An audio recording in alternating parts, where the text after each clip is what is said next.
The old appeals to racial, sexual, and religious chauvinism, to rabid nationalist fervor, are beginning not to work. Business of who I am and whether I'm good or bad or achieving or not, all that's learned along the way. Just a ride. And we can change it anytime we want. It's only a choice. No effort, no work, no job, no savings of money. I realized that I had the game wrong. That the game was to find out what I already was.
We were saying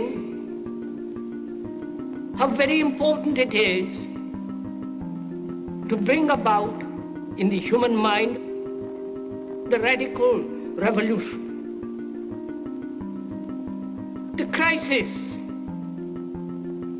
is a crisis in consciousness, a crisis that cannot anymore accept the old norms, the old patterns, the ancient traditions. And considering what the world is now, with all the misery, conflict, destructive brutality, aggression, and so on, man is still as he was. He's still brutal, violent, aggressive, acquisitive, competitive, and he has built a society along these lines.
Society today is composed of a series of institutions. From political institutions, legal institutions, religious institutions, to institutions of social class, familial values, and occupational specialization. It is obvious the profound influence these traditionalized structures have in shaping our understandings and perspectives. Yet, of all the social institutions we are born into, directed by, and conditioned upon, there seems to be no system as taken for granted and misunderstood as the monetary system. Taking on nearly religious proportions, the established monetary institution exists as one of the most unquestioned forms of faith there is. How money is created, the policies by which it is governed, and how it truly affects society are unregistered interests of the great majority of the population.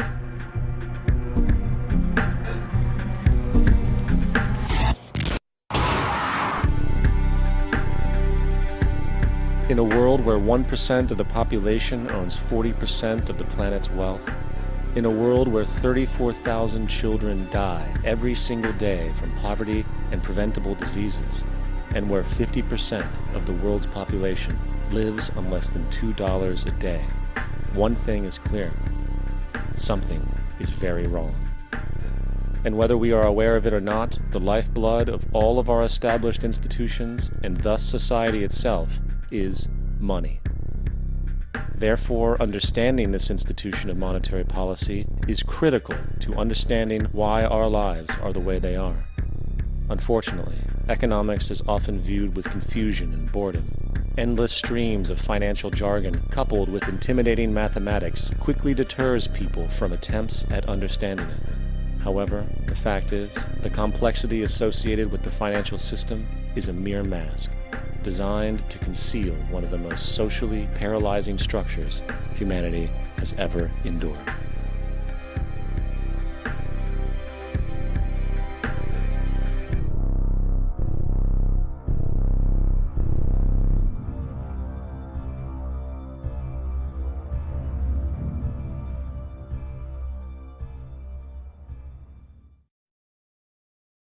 A number of years ago, the Central Bank of the United States, the Federal Reserve, produced a document entitled Modern Money Mechanics. This publication detailed the institutionalized practice of money creation as utilized by the Federal Reserve and the web of global commercial banks it supports. On the opening page, the document states its objective.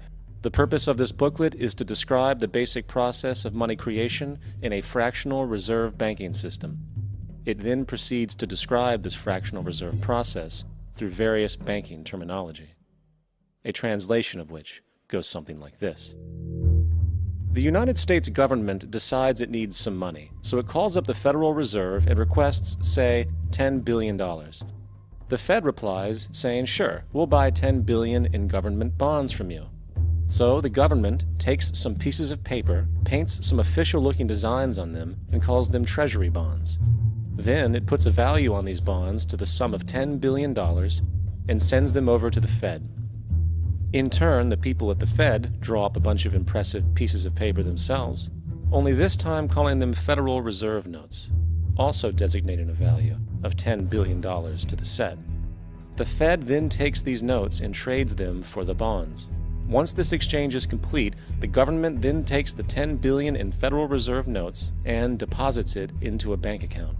And upon this deposit, the paper notes officially become legal tender money, adding $10 billion to the U.S. money supply. And there it is. $10 billion in new money has been created. Of course, this example is a generalization, for, in reality, this transaction would occur electronically, with no paper used at all. In fact, only 3% of the U.S. money supply exists in physical currency. The other 97% essentially exists in computers alone. Now, government bonds are, by design, instruments of debt, and when the Fed purchases these bonds, with money it essentially created out of thin air, the government is actually promising to pay back that money to the Fed. In other words, the money was created out of debt. This mind-numbing paradox of how money or value can be created out of debt or a liability will become more clear as we further this exercise. So, the exchange has been made and now $10 billion sits in a commercial bank account. Here's where it gets really interesting. For as based on the fractional reserve practice, that $10 billion deposit instantly becomes part of the bank's reserves, just as all deposits do.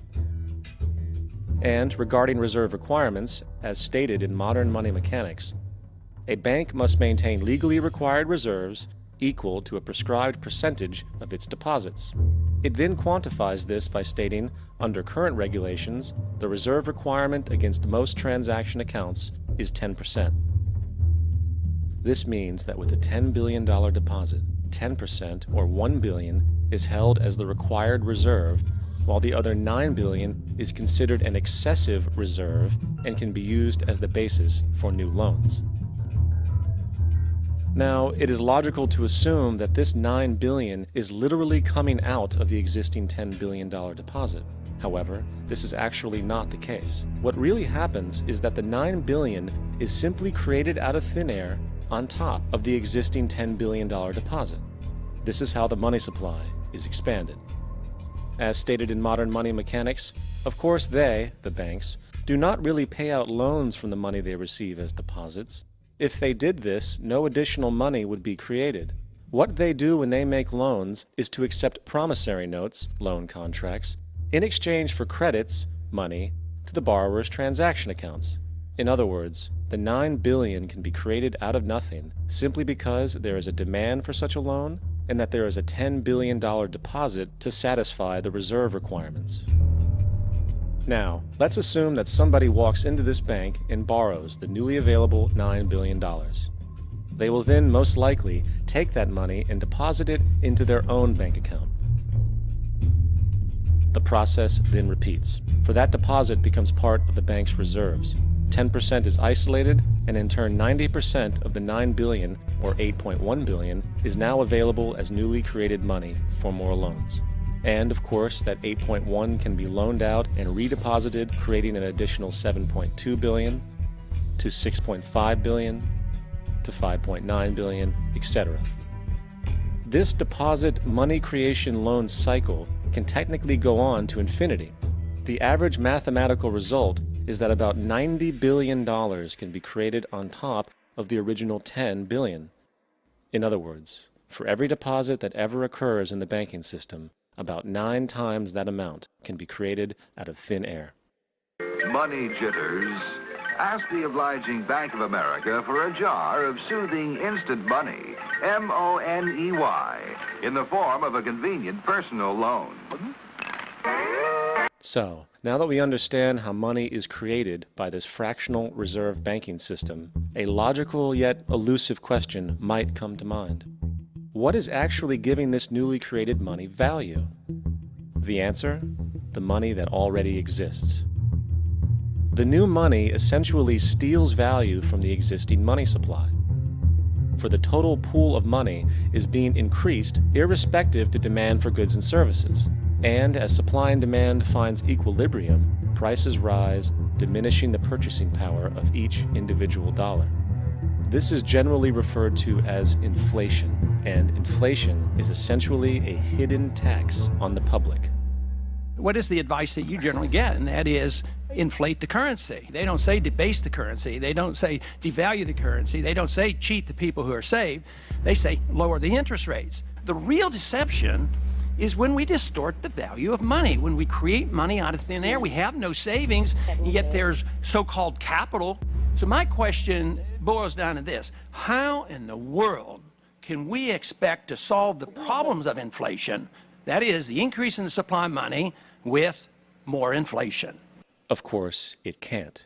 The fractional reserve system of monetary expansion is inherently inflationary. For the act of expanding the money supply, without there being a proportional expansion of goods and services in the economy, will always debase a currency. In fact, a quick glance at the historical values of the US dollar versus the money supply reflects this point definitively, for the inverse relationship is obvious. $1 in 1913 required $21.60 in 2007 to match value. That is a 96% devaluation since the Federal Reserve came into existence. Now, if this reality of inherent and perpetual inflation seems absurd and economically self-defeating, hold that thought, for absurdity is an understatement in regard to how our financial system really operates. For in our financial system, money is debt. And debt is money.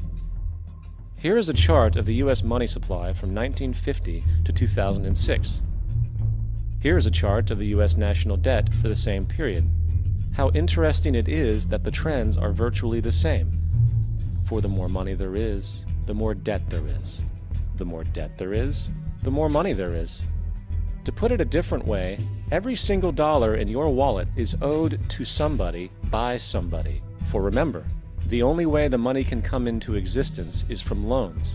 Therefore, if everyone in the country were able to pay off all debts, including the government, there would not be $1 in circulation.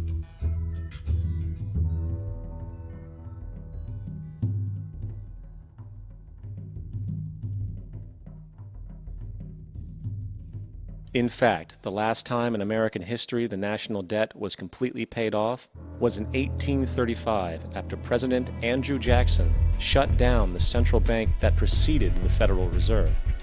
In fact, Jackson's entire political platform essentially revolved around his commitment to shut down the central bank, stating at one point, "The bold efforts the present bank has made to control the government are but premonitions of the fate that awaits the American people should they be deluded into a perpetuation of this institution or the establishment of another like it." Unfortunately, his message was short-lived, and the international bankers succeeded to install another central bank in 1913, the Federal Reserve. And as long as this institution exists, perpetual debt is guaranteed. Now, so far we have discussed the reality that money is created out of debt, through loans.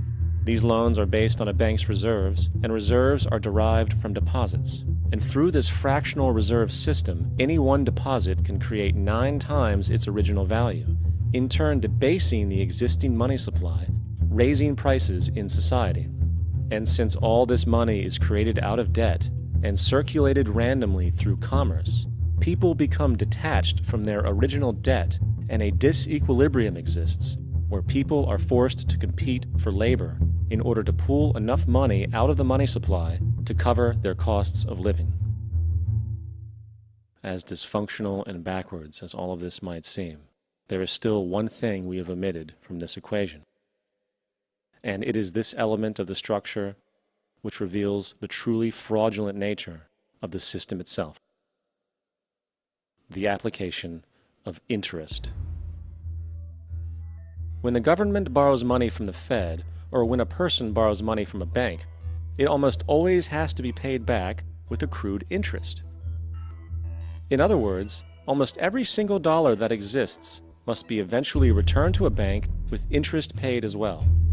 But if all money is borrowed from the central bank and is expanded by commercial banks through loans, only what would be referred to as the principal is being created in the money supply. So then, where is the money to cover all of the interest that is charged? Nowhere. It doesn't exist. The ramifications of this are staggering, for the amount of money owed back to the banks will always exceed the amount of money that is available in circulation. This is why inflation is a constant in the economy, for new money is always needed to help cover the perpetual deficit built into the system, caused by the need to pay the interest. What this also means is that mathematically, defaults and bankruptcy are literally built into the system, and there will always be poor pockets of society that get the short end of the stick. An analogy would be a game of musical chairs, for once the music stops, somebody is left out to dry. And that's the point. It invariably transfers true wealth from the individual to the banks. For if you are unable to pay for your mortgage, they will take your property. This is particularly enraging when you realize that not only is such a default inevitable due to the fractional reserve practice, but also because of the fact that the money that the bank loaned to you didn't even legally exist in the first place. In 1969, there was a Minnesota court case involving a man named Jerome Daly, who was challenging the foreclosure of his home by the bank which provided the loan to purchase it. His argument was that the mortgage contract required both parties, being he and the bank, each put up a legitimate form of property for the exchange. In legal language, this is called consideration.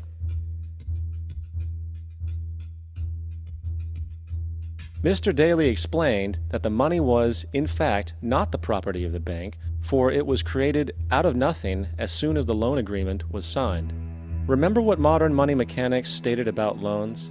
What they do when they make loans is to accept promissory notes in exchange for credits. Reserves are unchanged by the loan transactions, but deposit credits constitute new additions to the total deposits of the banking system. In other words, the money doesn't come out of their existing assets. The bank is simply inventing it, putting up nothing of its own except for a theoretical liability on paper.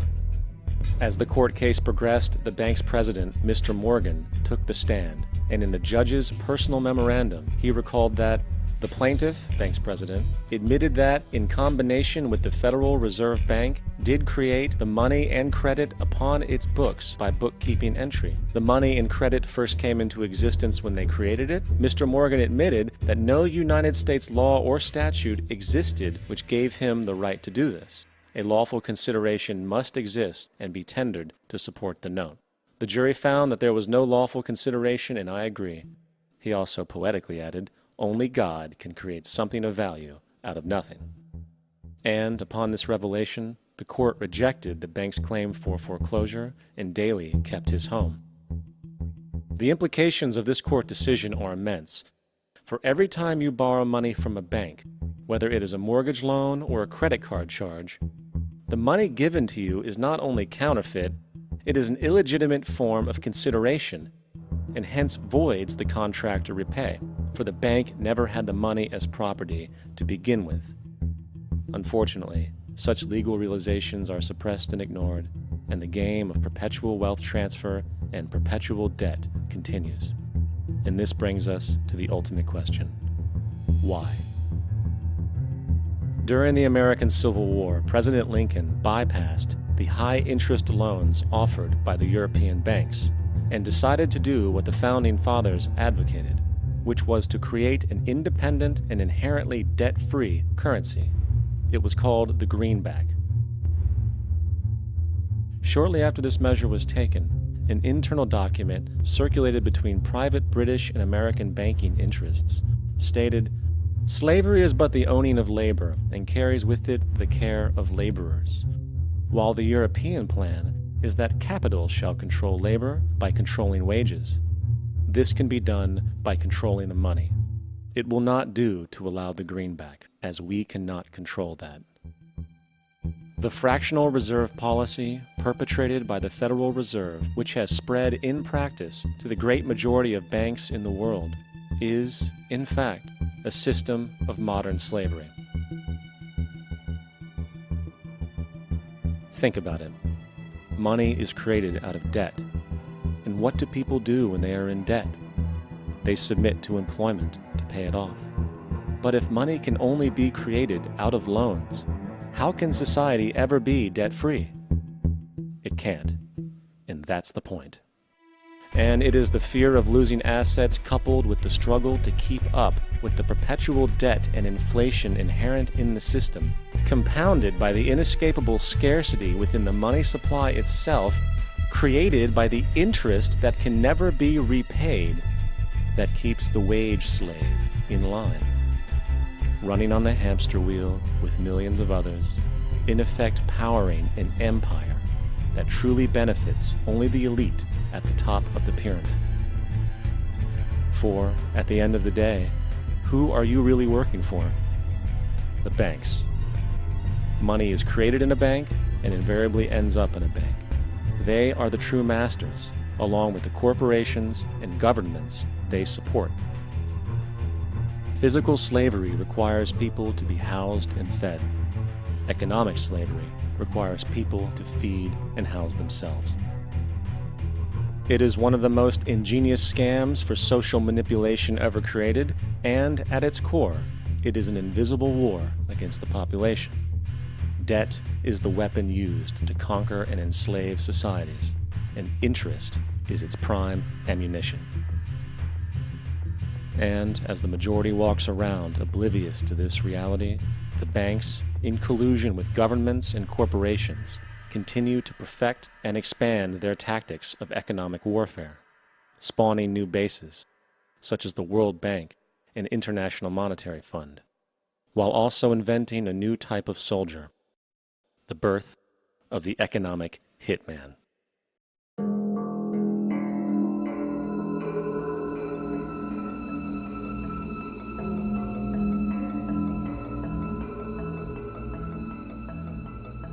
We economic hitmen really have been the ones responsible for creating this first truly global empire. And we work many different ways.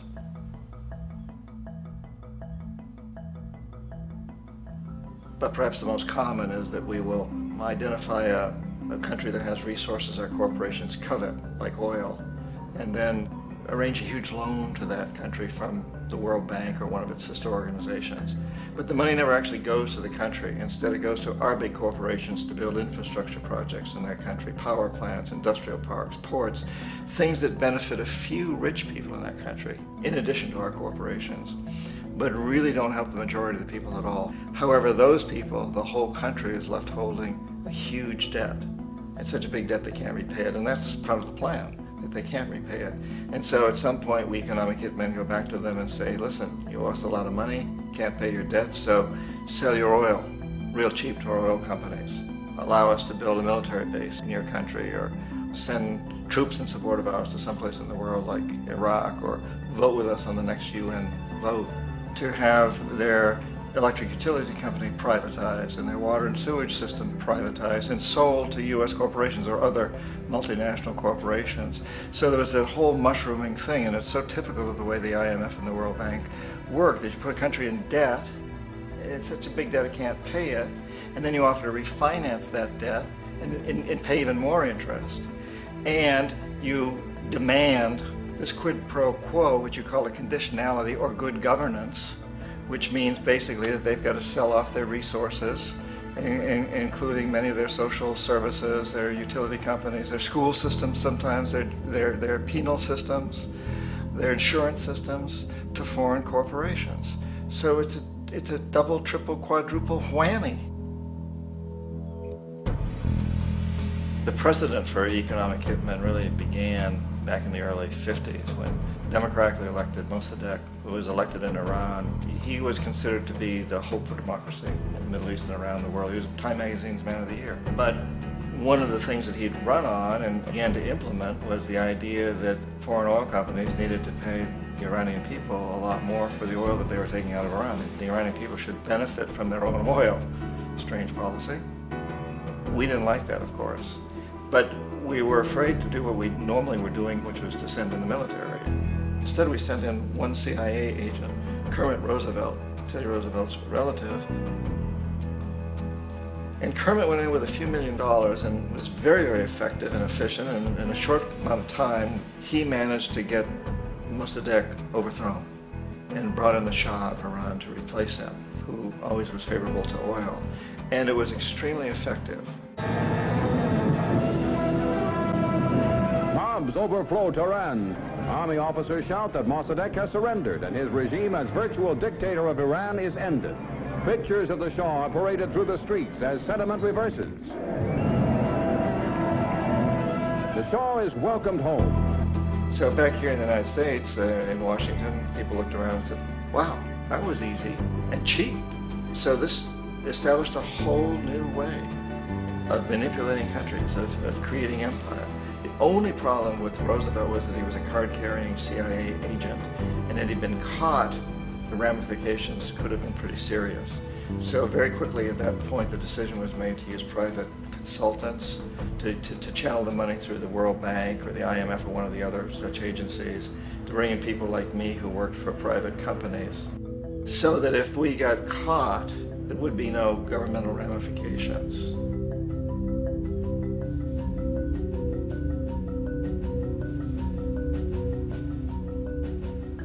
When Arbenz became president of Guatemala, the country was very much under the thumbs of United Fruit Company, the big international corporations. And Arbenz ran on this ticket that says, you know, we want to get the land back to the people. And once he took power, he was implementing policies that would do exactly that, give the land rights back to the people. United Fruit didn't like that very much. And so they hired a public relations firm, launched a huge campaign in the United States to convince the United States people, the citizens of the United States, and the press of the United States, and the Congress of the United States, that Arbenz was a Soviet puppet, and that if we allowed him to stay in power, the Soviets would have a foothold in this hemisphere. And that at that point in time was a huge fear on everybody's mind, the Red Terror, the Communist terror. And so, to make a long story short, out of this public relations campaign came a commitment on the part of the CIA and the military to take this man out. And in fact, we did. We sent in planes, we sent in soldiers, we sent in jackals, we sent everything in to take him out, and did take him out. And as soon as he was removed from office, the new guy that took over after him basically reinstated everything to the big international corporations, including United Fruit.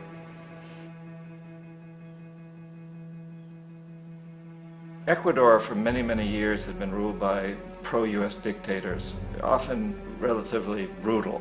Then it was decided that they were going to have a truly democratic election. Jaime Roldos ran for office, and his main goal, he said, as president would be to make sure that Ecuador's resources were used to help the people. And he won, overwhelming, by more votes than anybody had ever won anything in Ecuador. And he began to implement these policies to make sure that the profits from oil went to help the people. Well, we didn't like that in the United States. I was sent down as one of several economic hitmen to change Roldos, to corrupt him, to bring him around, to let him know, okay, you can get very rich, you and your family, if you play our game, but if you continue to try to keep these policies you've promised, you're going to go. He wouldn't listen. He was assassinated. As soon as the plane crashed, the whole area was cordoned off. The only people allowed in were U.S. military from a nearby base and some of the Ecuadorian military. When an investigation was launched, 2 of the key witnesses died in car accidents before they had a chance to testify. A lot of very, very strange things that went on around the assassination of Jaime Roldos. I, like most people who've really looked at this case, have absolutely no doubt that it was an assassination. And of course, in my position as an economic hitman, I was always expecting something to happen to Jaime, whether it be a coup or assassination, I wasn't sure, but that he would be taken down because he was not being corrupted. He would not allow himself to be corrupted the way we wanted to corrupt him.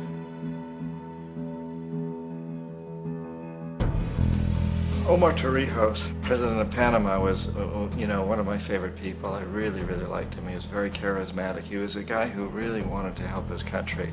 And when I tried to bribe him or corrupt him, he said, look, John, he called me Juanito. He said, look, Juanito, I don't need the money.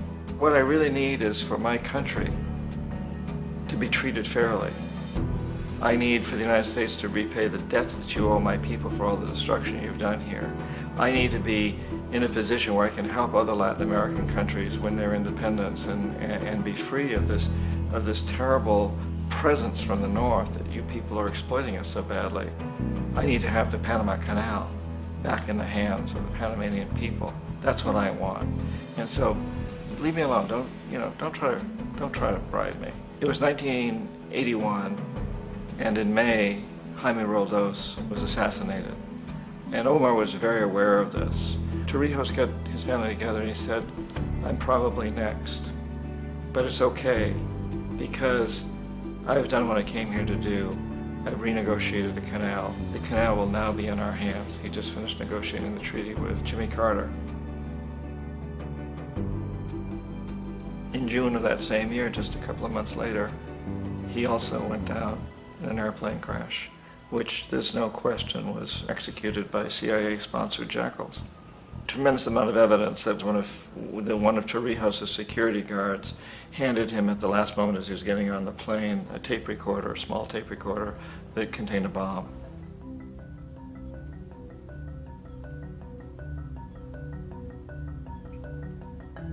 It is interesting to me how this system has continued pretty much the same way for years and years and years, except the economic hitmen have got better and better and better.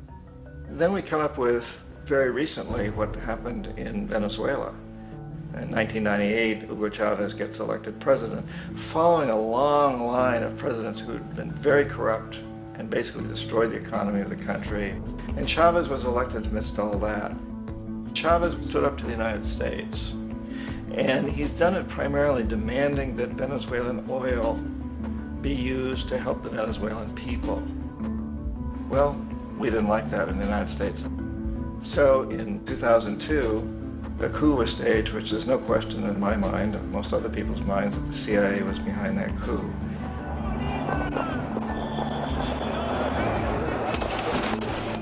The way that that coup was fomented was very reflective of what Kermit Roosevelt had done in Iran, of paying people to go out into the streets to riot, to protest, to say this Chavez is very unpopular.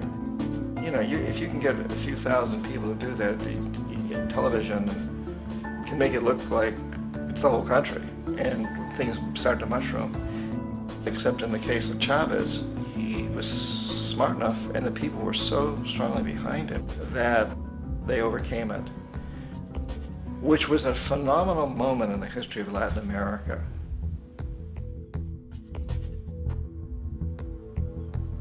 Iraq actually is a perfect example of the way the whole system works. So we economic hitmen are the first line of defense. We go in and we try to corrupt governments and get them to accept these huge loans, which we then use as leverage to basically own them.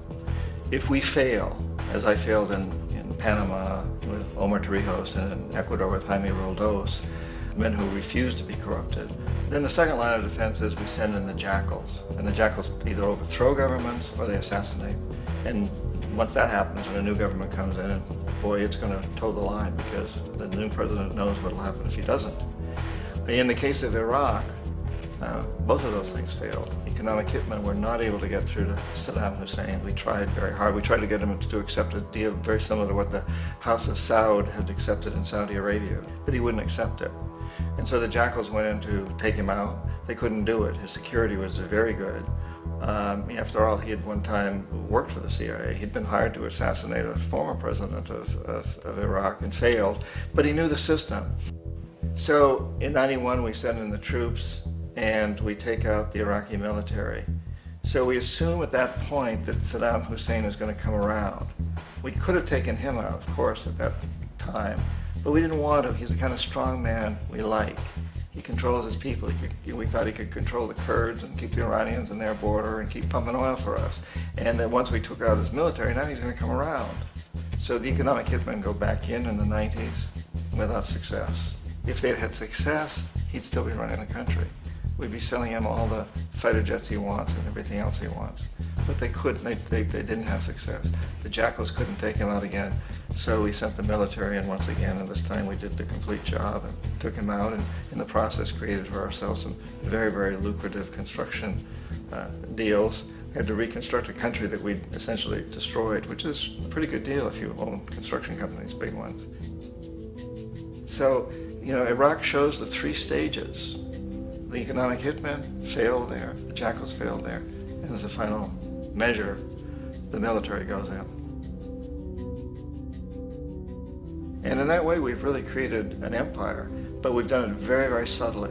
It's clandestine. All the empires of the past were built on the military, and everybody knew they were building them. So the British knew they were building them, the French, the Germans, the Romans, the Greeks. And they were proud of it, and they always had some excuse like spreading civilization, spreading some religion, something like that. But they knew they were doing it. We don't. The majority of the people in the United States have no idea that we're living off the benefits of a clandestine empire, that today there's more slavery in the world than ever before. And then you have to ask yourself, well, if it's an empire, then who's the emperor? Obviously, our presidents of the United States are not emperors. An emperor is someone who's not elected, doesn't serve a limited term, and doesn't report to anyone, essentially. So you can't classify our presidents that way. But we do have what I consider to be the equivalent of the emperor, and it's what I call the corporatocracy.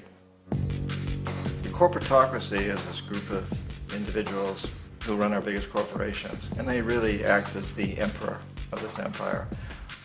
They control our media, either through direct ownership or advertising. They control most of our politicians because they finance their campaigns, either through their corporations or through personal contributions that come out of the corporations. They're not elected, they don't serve a limited term, they don't report to anybody. And at the very top of the corporatocracy, you really can't tell whether a person's working for a private corporation or the government because they're always moving back and forth.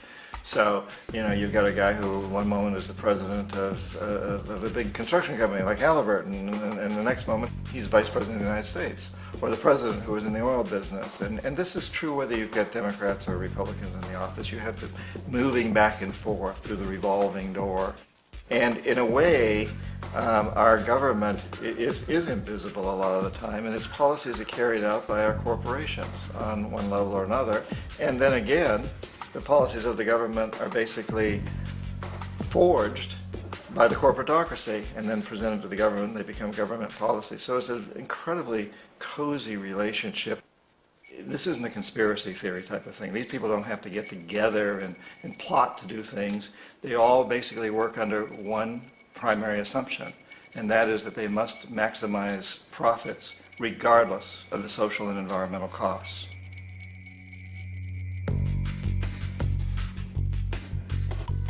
This process of manipulation by the corporatocracy through the use of debt, bribery, and political overthrow is called globalization.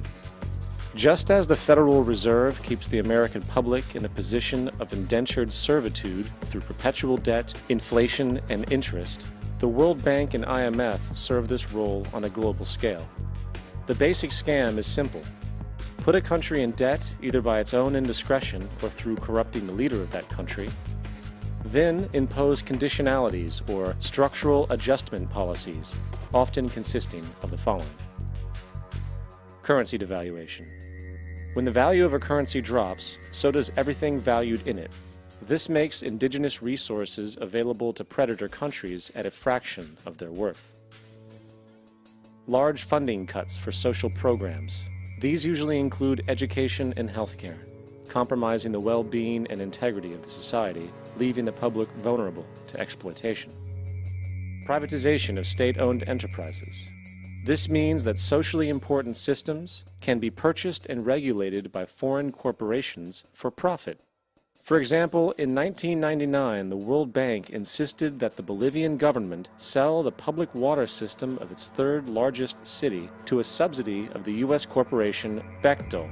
As soon as this occurred, water bills for the already impoverished local residents skyrocketed.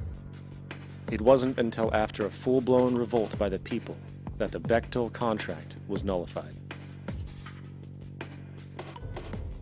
Then there is trade liberalization, or the opening up of the economy through removing any restrictions on foreign trade. This allows for a number of abusive economic manifestations, such as transnational corporations bringing in their own mass-produced products, undercutting the indigenous production and ruining local economies. An example is Jamaica, which, after accepting loans and conditionalities from the World Bank, lost its largest cash crop markets due to competition with Western imports. Today, countless farmers are out of work, for they are unable to compete with the large corporations. Another variation is the creation of numerous seemingly unnoticed, unregulated, inhumane sweatshop factories, which take advantage of the imposed economic hardship. Additionally, due to production deregulation, environmental destruction is perpetual, as a country's resources are often exploited by the indifferent corporations while outputting large amounts of deliberate pollution. The largest environmental lawsuit in the history of the world today is being brought on behalf of 30,000 Ecuadorian Amazonian people against Texaco, which is now owned by Chevron. So today it's against Chevron, but for activities conducted by Texaco.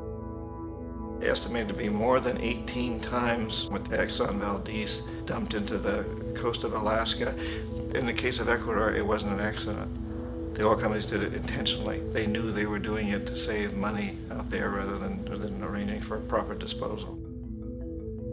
Furthermore, a cursory glance at the performance record of the World Bank reveals that the institution, which publicly claims to help poor countries develop and alleviate poverty, has done nothing but increase poverty and the wealth gap, while corporate profits soar. In 1960, the income gap between the fifth of the world's people in the richest countries versus the fifth in the poorest countries was 30 to 1.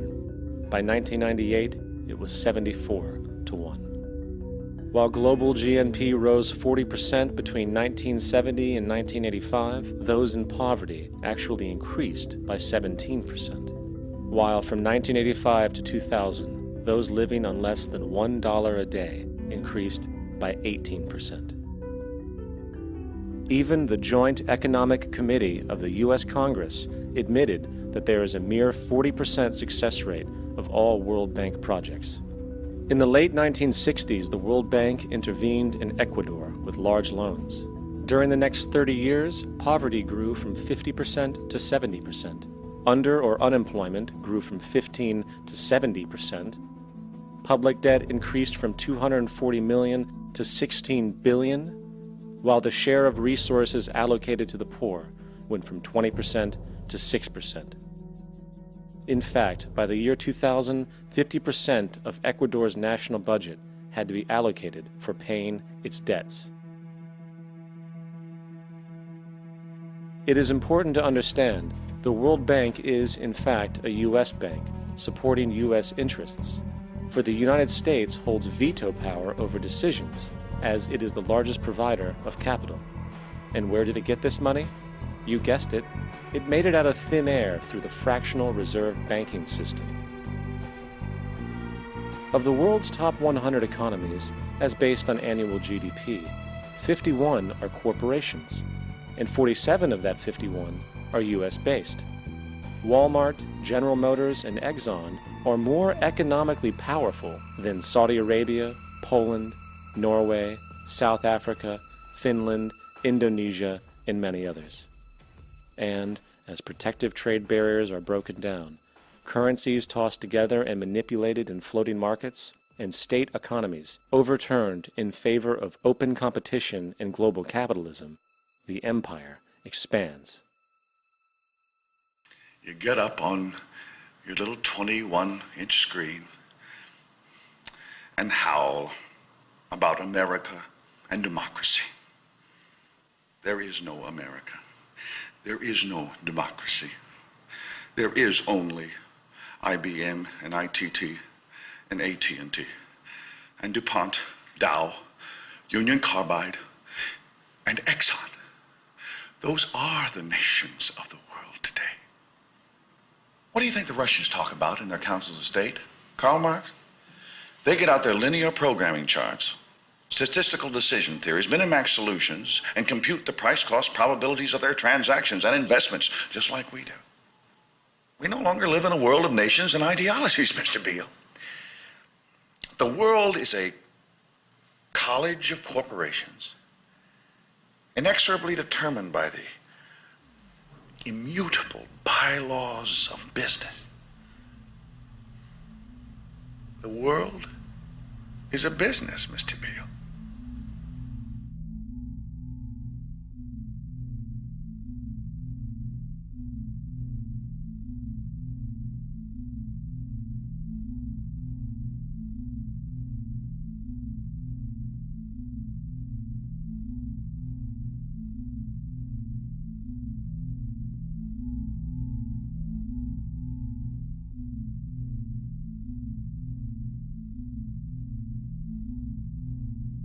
The world is being taken over by a handful of business powers who dominate the natural resources we need to live while controlling the money we need to obtain these resources. The end result will be world monopoly, based not on human life, but financial and corporate power. And as the inequality grows, naturally more and more people are becoming desperate. So the establishment was forced to come up with a new way to deal with anyone who challenges the system. So they gave birth to the terrorist. The term terrorist is an empty distinction, designed for any person or group who chooses to challenge the establishment. This isn't to be confused with the fictional Al-Qaeda, which was actually the name of a computer database for the US-supported Mujahideen in the 1980s.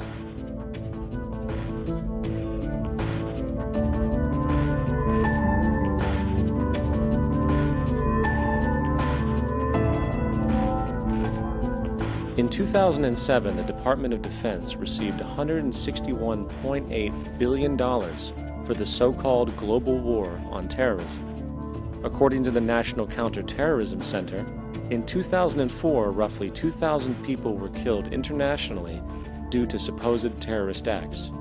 Of that number, 70 were American. Using this number as a general average, which is extremely generous, it is interesting to note that twice as many people die from peanut allergies a year than from terrorist acts.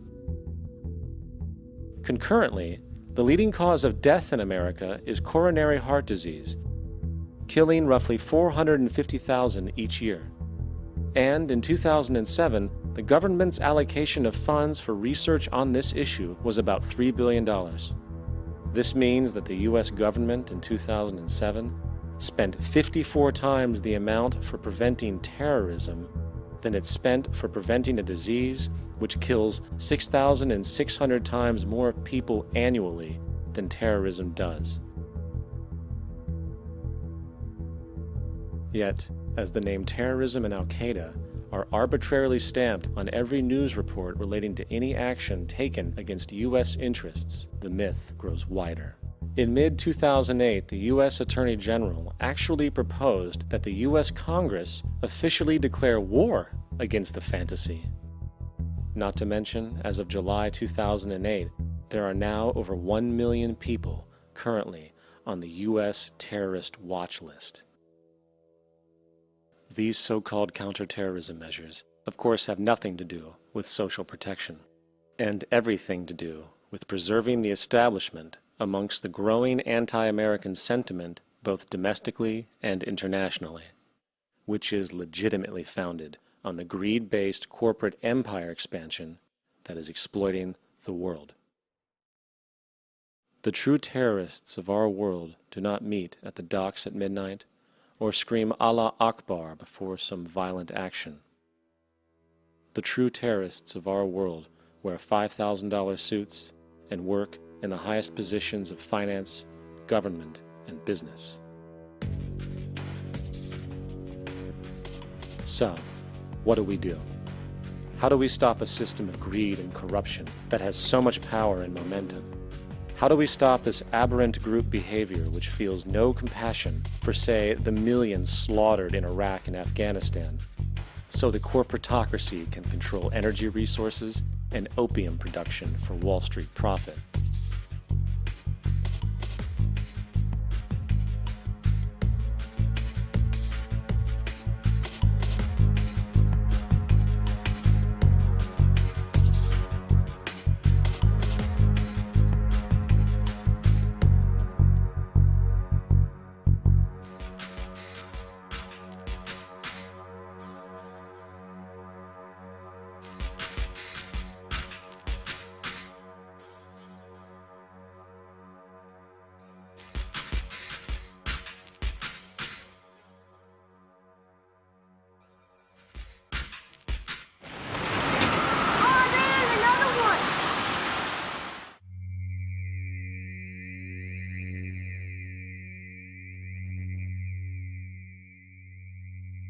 How do we stop a system of greed and corruption that condemns poor populations to sweatshop slavery for the benefit of Madison Avenue? Or that engineers false flag terror attacks for the sake of manipulation? Or that generates built-in modes of social operation which are inherently exploitative?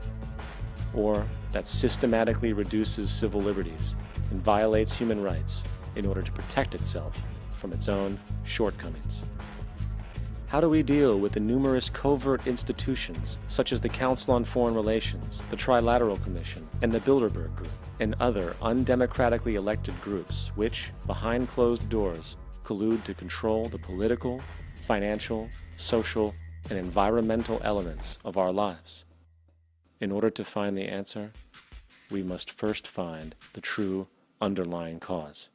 For the fact is, the selfish, corrupt, power, and profit-based groups are not the true source of the problem. They are symptoms.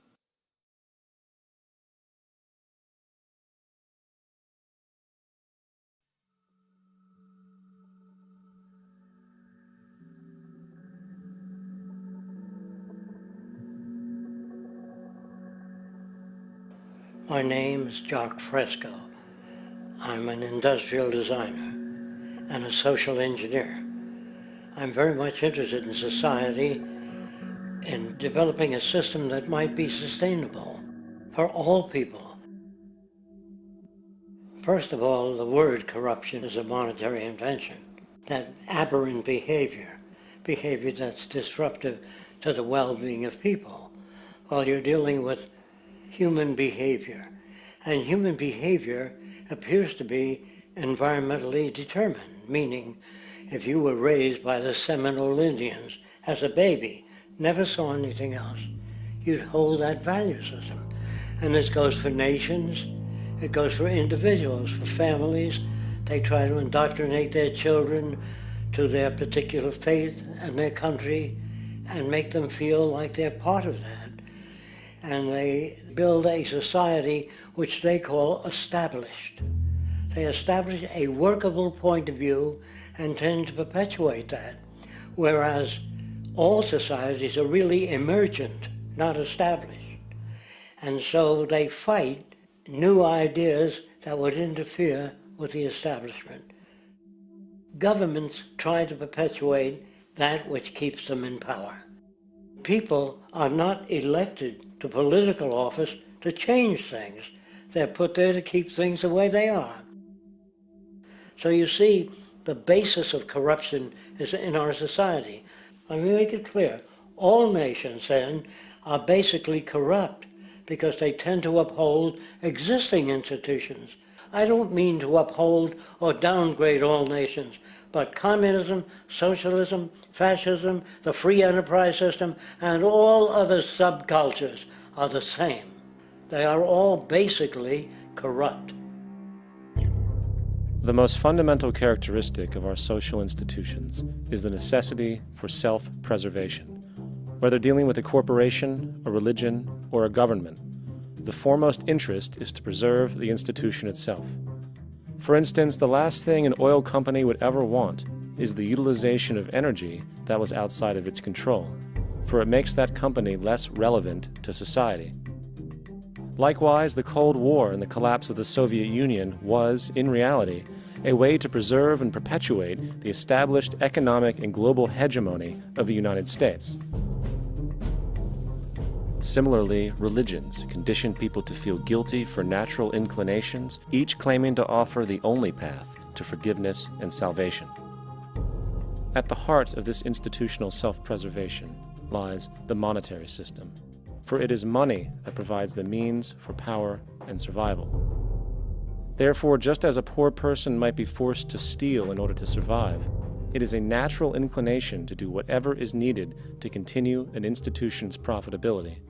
This makes it inherently difficult for profit-based institutions to change, for it puts in jeopardy not only the survival of large groups of people, but also the coveted materialistic lifestyles associated with affluence and power.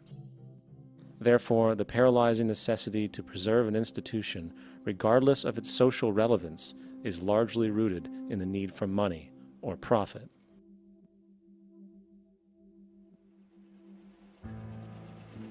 What's in it for me is why people think. And so if a man makes money selling a certain product, naturally he's going to fight the existence of another product that may threaten his institution. Therefore, people cannot be fair, and people do not trust each other. A guy will come over to you and say, I got just the house you're looking for. He's a salesman. When a doctor says, I think your kidney has to come out, I don't know if he's trying to pay off a yacht or whether my kidney has to come out. It's hard in a monetary system to trust people. If you came into my store and I said, this lamp that I've got is pretty good, but the lamp next door is much better, I wouldn't be in business very long. It wouldn't work. If I were ethical, it wouldn't work. So when you say industry cares for people, that's not true. They can't afford to be ethical. So your system is not designed to serve the well-being of people. If you still don't understand that, there would be no outsourcing of jobs if they cared about people. Industry does not care. They only hire people because it hasn't been automated yet. So don't talk about decency and ethics. We cannot afford it and remain in business. It is important to point out that regardless of the social system, whether fascist, socialist, capitalist, or communist, the underlying mechanism is still money, labor, and competition. Communist China is no less capitalistic than the United States, The only difference is the degree by which the state intervenes in enterprise. The reality is that monetaryism, so to speak, is the true mechanism that guides the interests of all the countries on the planet. The most aggressive and hence dominant variation of this monetaryism is the free enterprise system. The fundamental perspective, as put forth by early free market economists like Adam Smith, is that self-interest in competition leads to social prosperity, as the act of competition creates incentive, which motivates people to persevere. However, what isn't talked about is how a competition-based economy invariably leads to strategic corruption, power and wealth consolidation, social stratification, technological paralysis, labor abuse, and ultimately, a covert form of government dictatorship by the rich elite. The word corruption is often defined as moral perversion. If a company dumps toxic waste into the ocean to save money, most people recognize this as corrupt behavior. On a more subtle level, when Walmart moves into a small town and forces small businesses to shut down for they are unable to compete, a gray area emerges. For what exactly is Walmart doing wrong? Why should they care about mom-and-pop organizations they destroy? Yet, even more subtly, when a person gets fired from their job because a new machine has been created which can do the work for less money, people tend to just accept that as the way it is, not seeing the inherent corrupt inhumanity of such an action.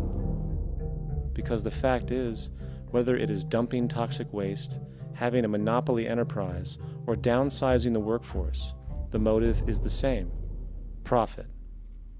They are all different degrees of the same self-preserving mechanism, which always puts the well-being of people second to monetary gain.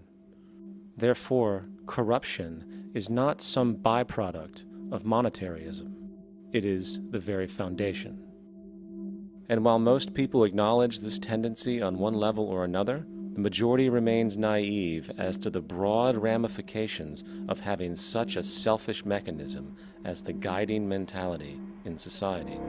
Internal documents show that after this company positively, absolutely knew that they had a medication that was infected with the AIDS virus, they took the product off the market in the U.S. and then they dumped it in France, Europe, Asia, and Latin America. The U.S. government allowed it to happen. The FDA allowed this to happen. And now the government is completely looking the other way. Thousands of innocent hemophiliacs have died from the AIDS virus. This company knew absolutely that it was infected with AIDS. They dumped it because they wanted to turn this disaster into a profit.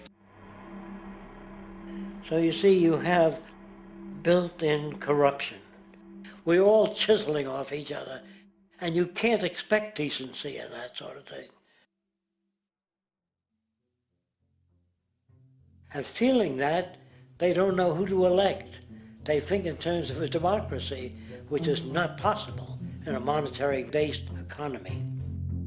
If you have more money to advertise your position, the position you desire in government, that isn't a democracy. It serves those in positions of differential advantage. So it's always a dictatorship of the elitists, the financially wealthy.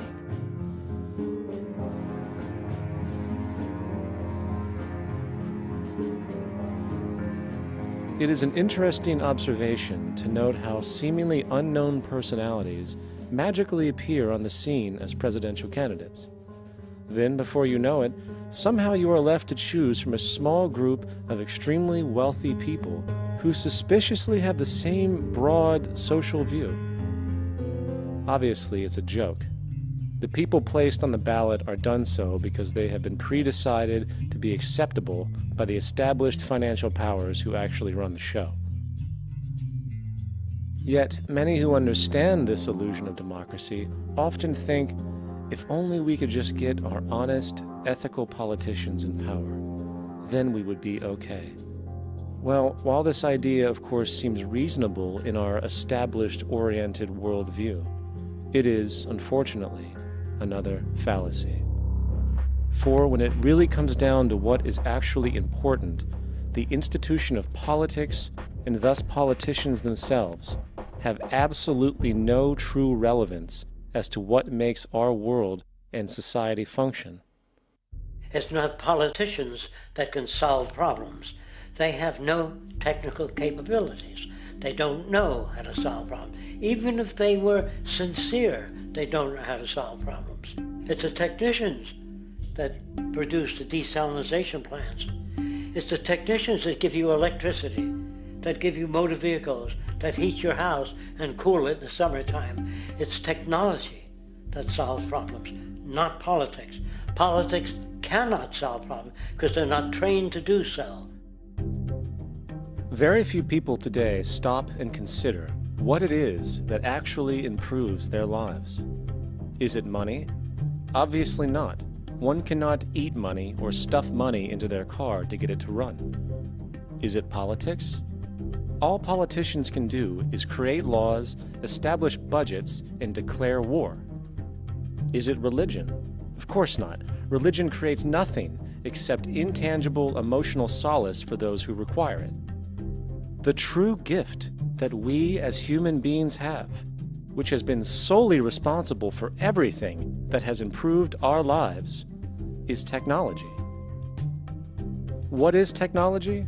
Technology is a pencil, which allows one to solidify ideas on paper for communication. Technology is an automobile, which allows one to travel faster than feet would allow. Technology is a pair of eyeglasses, which enables sight for those who need it. Applied technology itself is merely an extension of human attributes, which reduces human effort, freeing humans from a particular chore or problem.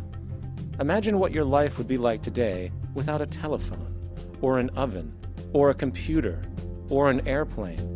Everything in your home, which you take for granted, from a doorbell, to a table, to a dishwasher, is technology, generated from the creative, scientific ingenuity of human technicians, not money, politics, or religion. These are false institutions.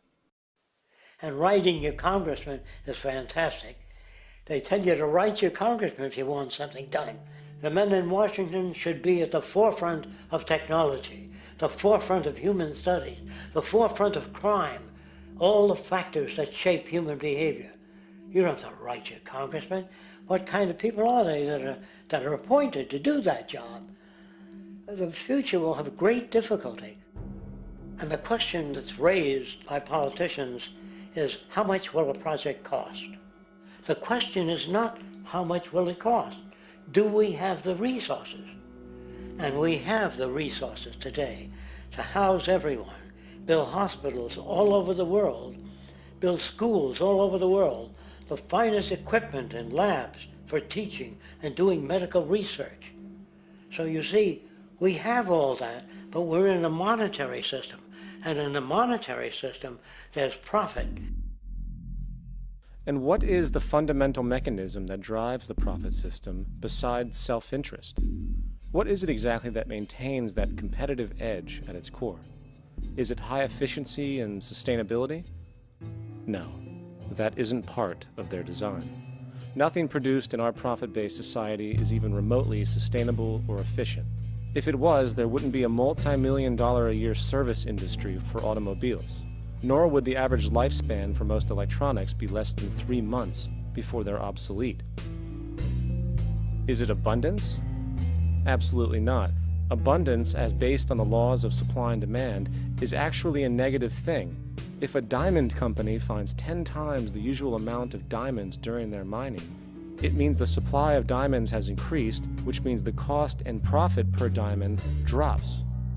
The fact is, efficiency, sustainability, and abundance are enemies of profit. To put it into a word, it is the mechanism of scarcity that increases profits. What is scarcity? Based on keeping products valuable. Slowing up production on oil raises the price. Maintaining scarcity of diamonds keeps the price high. They burn diamonds at the Kimberley diamond mines. They made a carbon that keeps the price up. So then, what does it mean for society when scarcity, either produced naturally or through manipulation, is a beneficial condition for industry. It means that sustainability and abundance will never ever occur in a profit system, for it simply goes against the very nature of the structure. Therefore, it is impossible to have a world without war or poverty. It is impossible to continually advance technology to its most efficient and productive states. And, most dramatically, it is impossible to expect human beings to behave in truly ethical or decent ways.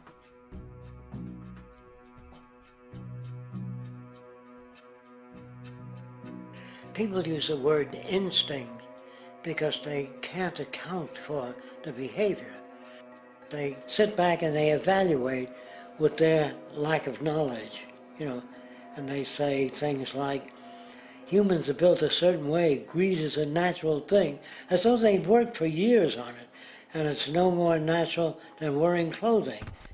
What we want to do is to eliminate the causes of the problems, eliminate the processes that produce greed and bigotry and prejudice and people taking advantage of one another and elitism, eliminating the need for prisons and welfare. We have always had these problems because we have always lived within scarcity and barter and monetary systems that produce scarcity. If you eradicate the conditions that generate what you call socially offensive behavior, it does not exist. The guy said, well, isn't that inborn? No, it's not. There is no human nature, there's human behavior, and that's always been changed throughout history. You're not born with bigotry and greed and corruption and hatred. You pick that up within the society. War, poverty, corruption, hunger, misery, human suffering will not change in a monetary system. That is, there'll be very little significant change. It's going to take the redesign of our culture, our values, and it has to be related to the carrying capacity of the earth, not some human opinion or some politician's notions of the way the world ought to be, or some religious notions of the conduct of human affairs. And that's what the Venus Project is about. The society that we're about to talk about is a society that is free of all the old superstitions, incarceration, prisons, police, cruelty, and law. All laws will disappear, and the professions will disappear that are no longer valid, such as stockbrokers, bankers, advertising, gone forever, because it's no longer relevant. When we understand that it is technology devised by human ingenuity which frees humanity and increases our quality of life, we then realize that the most important focus we can have is on the intelligent management of the Earth's resources. For it is from these natural resources we gain the materials to continue our path of prosperity. Understanding this, we then see that money fundamentally exists as a barrier to these resources, for virtually everything has a financial cost. And why do we need money to obtain these resources? Because of real or assumed scarcity. We don't usually pay for air and tap water because it is in such high abundance, selling it would be pointless. So then, logically speaking, if resources and technologies applicable to creating everything in our societies, such as houses, cities, and transportation, were in high enough abundance, there would be no reason to sell anything. Likewise, if automation and machinery was so technologically advanced as to relieve human beings of labor, there would be no reason to have a job. And with these social aspects taken care of, there would be no reason to have money at all. So the ultimate question remains: do we on Earth have enough resources and technological understanding to create a society of such abundance that everything we have now could be available without a price tag and without the need for submission through employment? Yes, we do. We have the resources and technology to enable this at a minimum, along with the ability to raise the standard of living so high that people in the future will look back at our civilization now and gawk at how primitive and immature our society was. What the Venus Project proposes is an entirely different system that's updated to present-day knowledge. We've never given scientists the problem of how do you design a society which would eliminate boring and monotonous jobs, that would eliminate accidents in transportation, that would enable people to have a high standard of living, that would eliminate poisons in our food, that would give us other sources of energy that are clean and efficient. We can do that out there.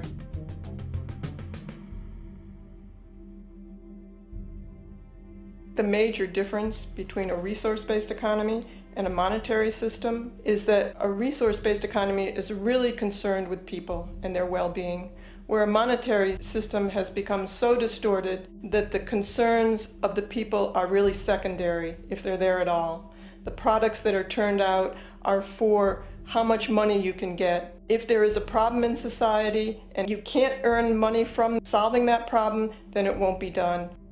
The resource-based economy is really not close to anything that's been tried. And with all our technology today, we can create abundance. It could be used to improve everyone's lifestyle. Abundance all over the world if we use our technology wisely and maintain the environment. It's a very different system, and it's very hard to talk about because the public is not that well enough informed as to the state of technology.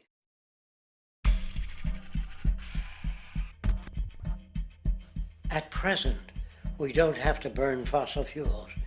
We don't have to use anything that would contaminate the environment. There are many sources of energy available.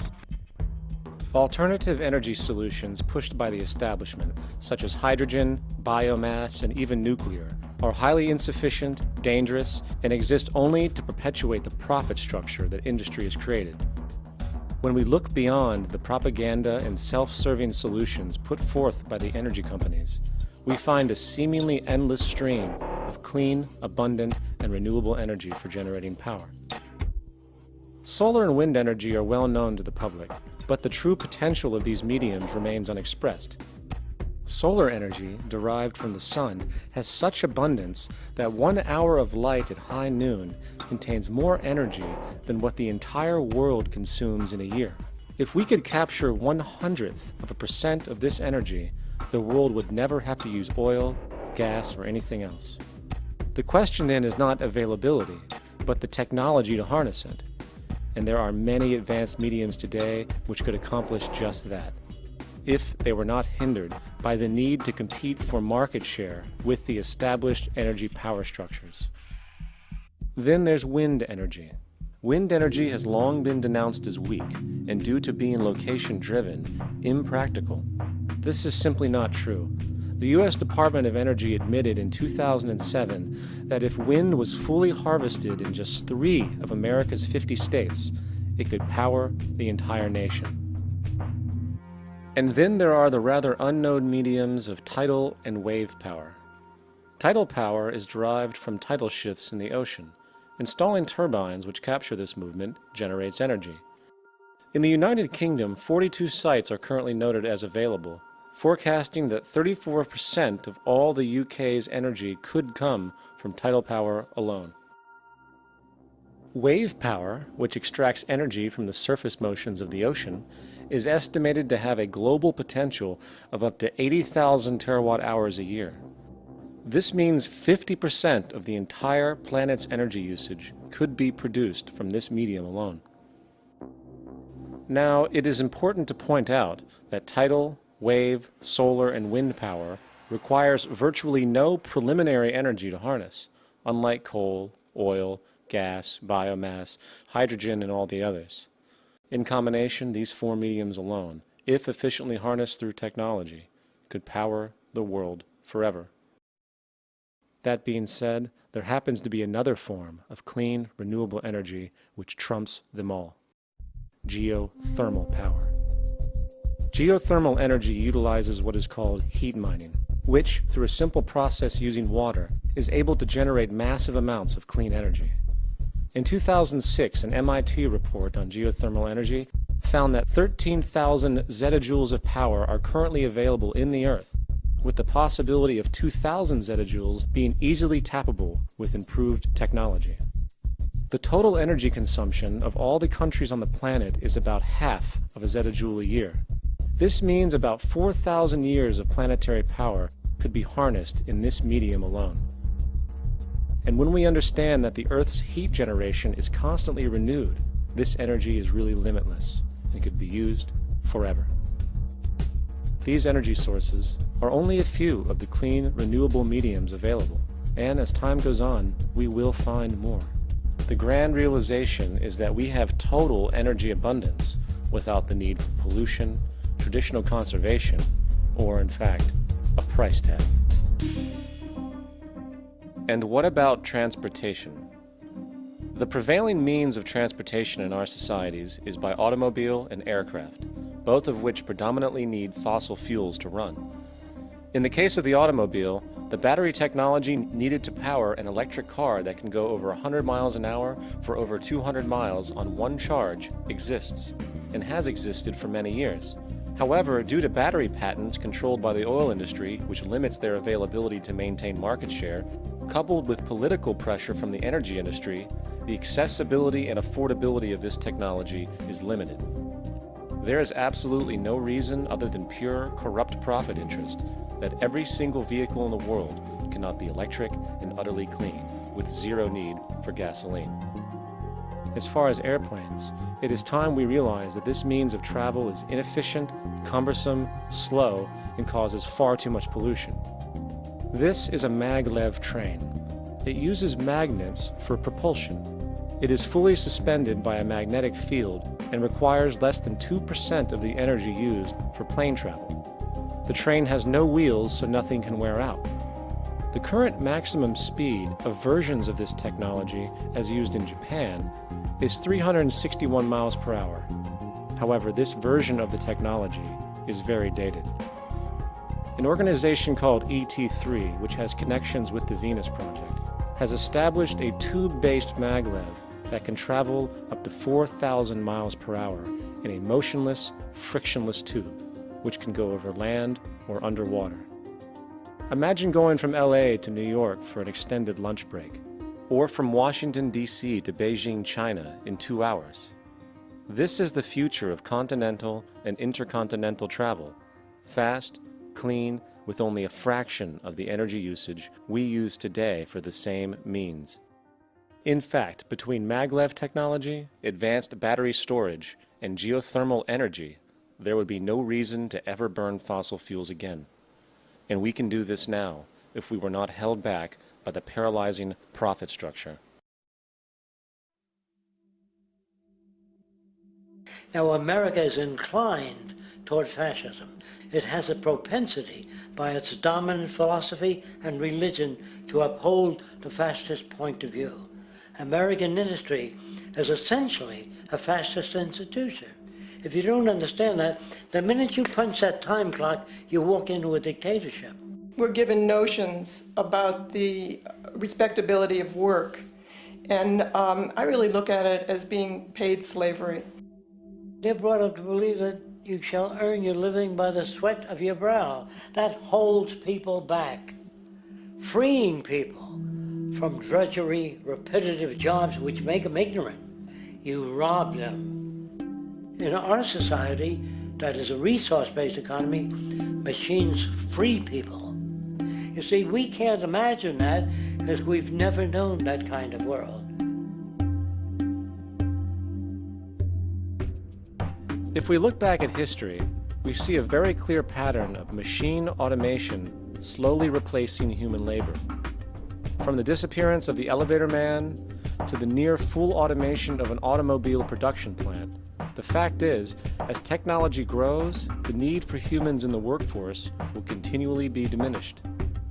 This creates a serious clash, which proves the falseness of the monetary-based labor system. For human employment is in direct competition with technological development.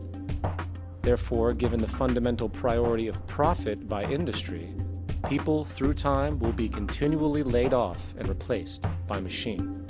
When industry takes on a machine, instead of shortening the workday, they downsize. You lose your job. So you have a right to fear machines. In a high-technology, resource-based economy, it is conservative to say that about 90% of all current occupations could be phased out by machines, freeing humans to live their life without servitude, for this is the point of technology itself. And through time, with nanotechnology and other highly advanced forms of science, it is not far-fetched to see how even complex medical procedures could be performed by machines as well, and based on the pattern, with much higher success rates than humans get today. The path is clear, but our monetary-based structure, which requires labor for income, blocks this progress, for humans need jobs in order to survive. The bottom line is that this system must go, or we will never be free, and technology will be constantly paralyzed. When you have machines that clean out sewers, it frees a human being from doing that. So look at machines as extensions of human performance. Furthermore, many occupations today will have simply no basis to exist in a resource-based economy, such as anything associated with the management of money, advertising, along with the legal system itself. For without money, a great majority of the crimes that are committed today would never occur. Virtually all forms of crime are a consequence of the monetary system, either directly or by neuroses inflicted through financial deprivation. Therefore, laws themselves could eventually become extinct. Instead of putting up a sign, drive carefully, slippery when wet, put abrasive in the highway so it's not slippery when wet. And if a person gets in a car that's drunk and the car oscillates a great deal, there's a little pendulum that swings up and back, and that'll pull the car over to the side. Not a law solution. Put sonar and radar in automobiles so they can't hit one another. Man-made laws are attempts to deal with occurring problems, and not knowing how to solve them, they make a law. In the United States, the most privatized, capitalist country on the planet, it should come as no surprise that it also has the largest prison population in the world, growing every year. Statistically, most of these people are uneducated and come from poor, deprived societies. And, contrary to propaganda, it is this environmental conditioning which lures them into criminal and violent behavior. However, society looks the other way in regard to this point. The legal and prison systems are just more examples of how our society avoids examining the root causes of behavior. Billions are spent each year on prisons and police, while only a fraction is spent on programs for poverty, which is one of the most fundamental variables responsible for crime to begin with. And as long as we have an economic system which prefers and in fact creates scarcity and deprivation, crime will never go away.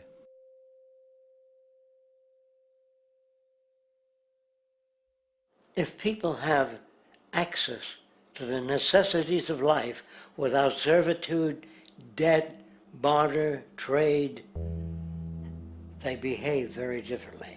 You want all these things available without a price tag. Now then, you gotta have a price tag. Well, what'll motivate people? Man gets everything he wants, he just lay around in the sun. This is the myth they perpetuate. People in our culture are trained to believe that the monetary system produces incentive. If they have access to things, why should they want to do anything? They will lose their incentive. That's what you're taught to support the monetary system. When you take money out of the scenario, there would be different incentives, very different incentives. When people have access to the necessities of life, their incentives change. What about the moon and the stars? New incentives arise. If you make a painting that you enjoy, you will enjoy giving it to other people, not selling it.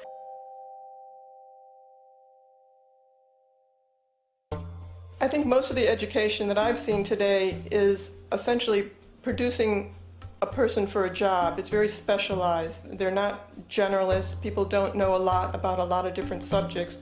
I don't think you could get people to go to war if they knew a lot about a lot of things. I think education is mostly rote, and they're not taught how to solve problems. They're not given the tools, emotionally or within their own field, of how to do critical thinking.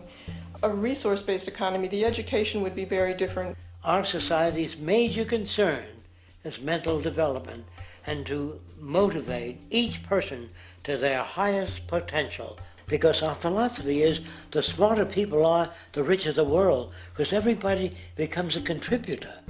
The smarter your kids are, the better my life will be, because they'll be contributing more constructively to the environment and to my life, because everything that we devise within a resource-based economy would be applied to society. There would be nothing to hold it back.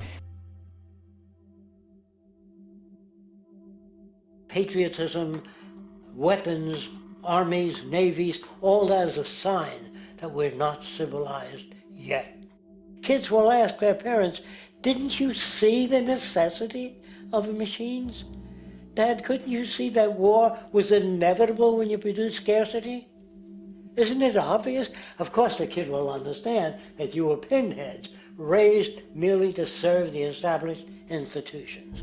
We're such an abominable, sick society that we won't make the history book. They just say that large nations took land from smaller nations, used force and violence. You'll get history talked about as corrupt behavior all the way along until the beginning of the civilized world. That's when all the nations work together.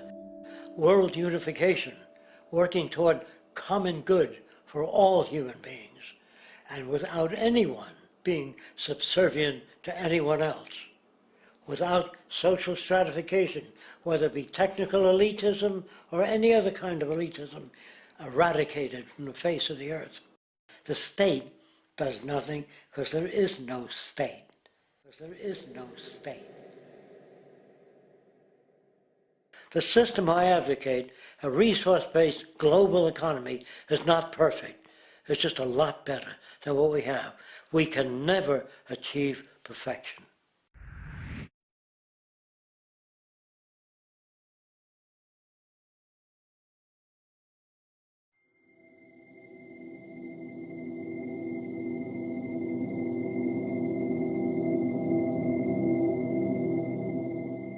The social values of our society, which has manifested in perpetual warfare, corruption, oppressive laws, social stratification, irrelevant superstitions, environmental destruction, and a despotic, socially indifferent, profit-oriented ruling class, is fundamentally the result of a collective ignorance of two of the most basic insights humans can have about reality: the emergent and symbiotic aspects of natural law.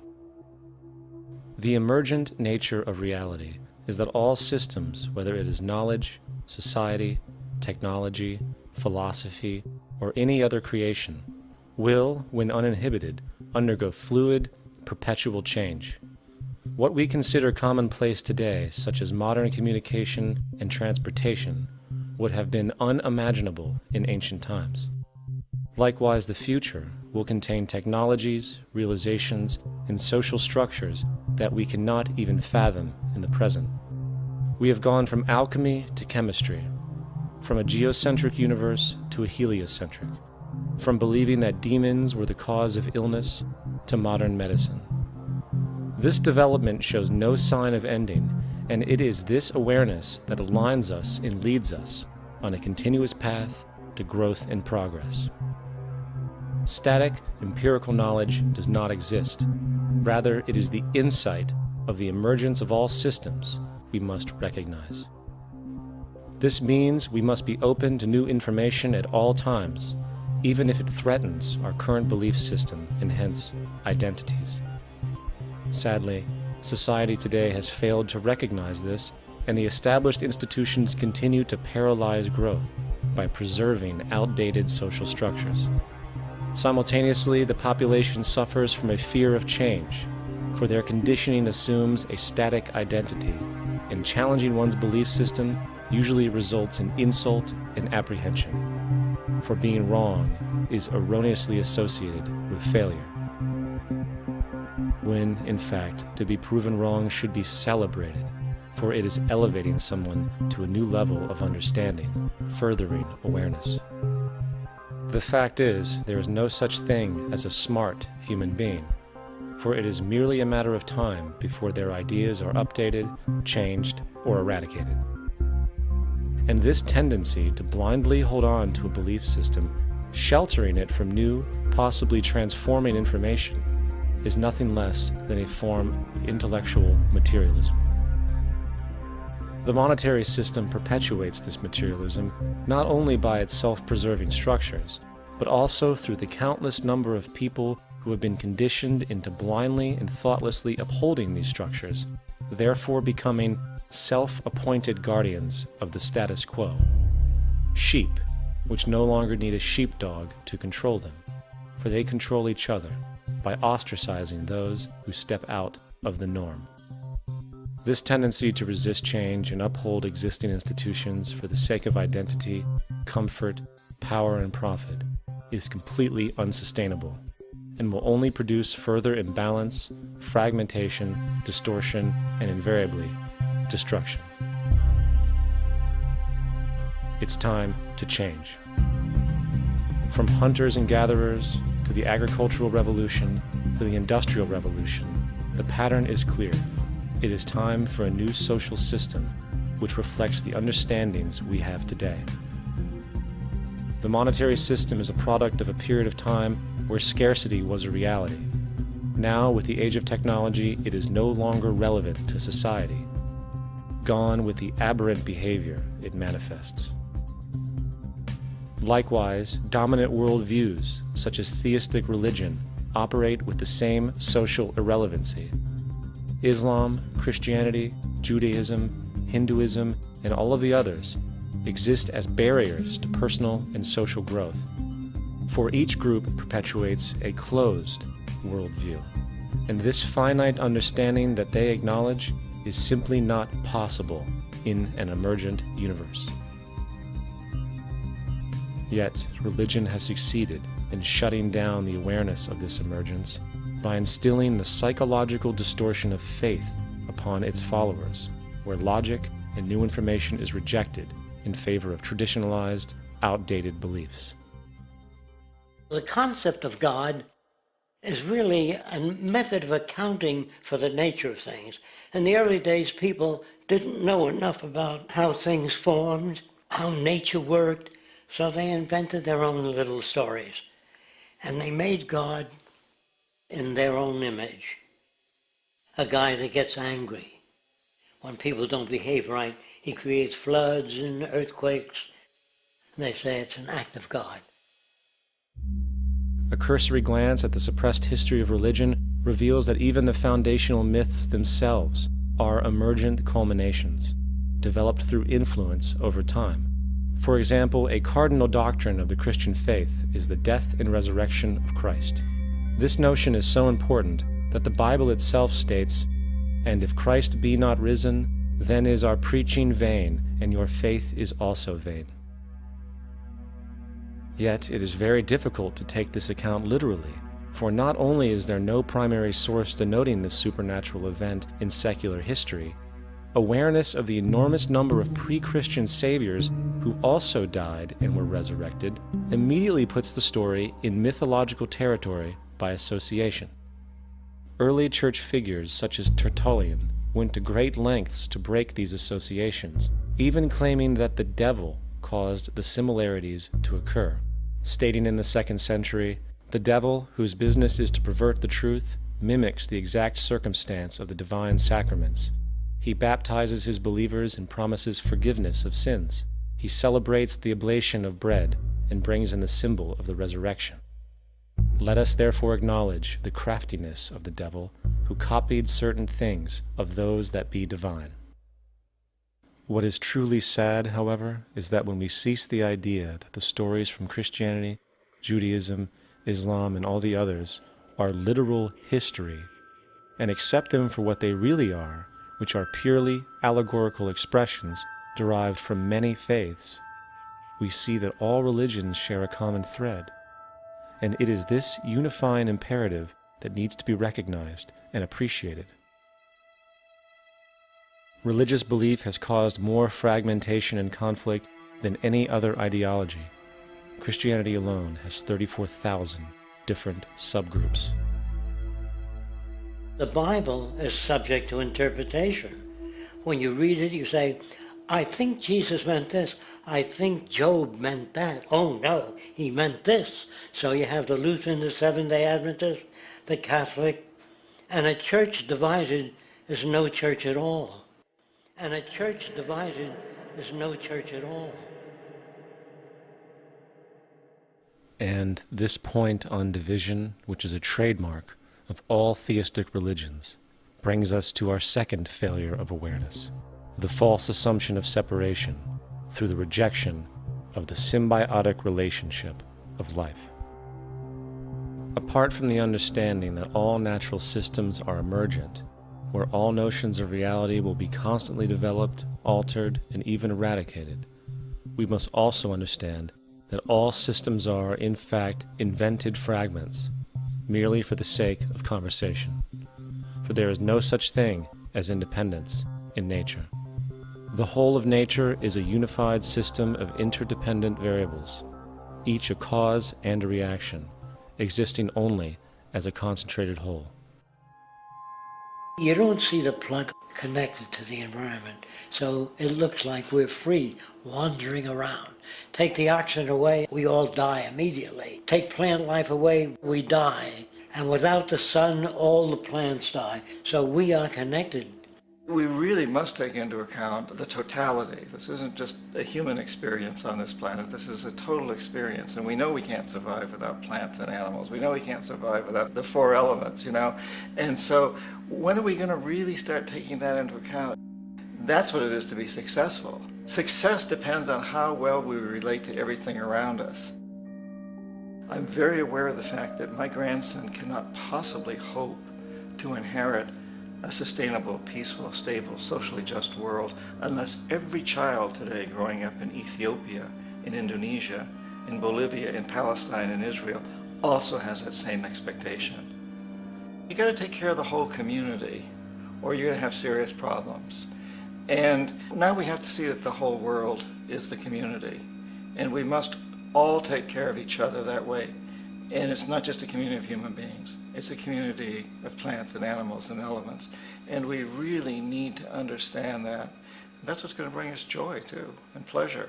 That's what's missing in our lives right now.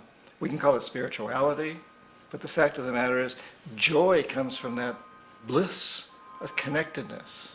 That's our God spirit. That's that side of ourselves that really feels it. And you can feel it deep inside you. It's this amazing, wonderful feeling. And you know it when you get it. You don't get it from money. You get it from connection. Now, if that isn't a hazard to this country, how are we going to keep building nuclear weapons? You know what I mean? What's going to happen to the arms industry when we realize we're all one? It's going to fuck up the economy. The economy that's fake anyway. The economy that's fake anyway. The economy that's fake anyway. The economy that's fake anyway. The economy that's fake anyway. Which would be a real bummer.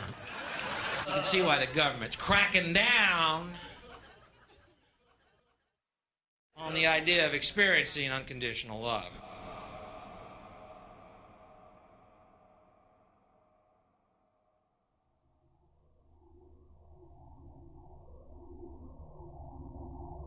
Once we understand that the integrity of our personal existences are completely dependent on the integrity of everything else in our world, we have truly understood the meaning of unconditional love. For love is extensionality, and seeing everything as you and you as everything can have no conditionalities. For, in fact, we are all everything at once. If it's true that we're all from the center of a star, every atom in each of us from the center of a star, then we're all the same thing. Even a Coke machine or a cigarette butt in the street in Buffalo is made out of atoms that came from a star. They've all been recycled thousands of times, as have you and I. And therefore, it's only me out there. So what is there to be afraid of? What is there that needs solace-seeking? Nothing. There's nothing to be afraid of because it's all us. The trouble is we have been separated by being born and given a name and an identity and being individuated. We've been separated from the oneness, and that's what religion exploits, that people have this yearning to be part of the overall one again. So they exploit that. They call it God. They say he has rules. And I think it's cruel. I think you can do it absent religion.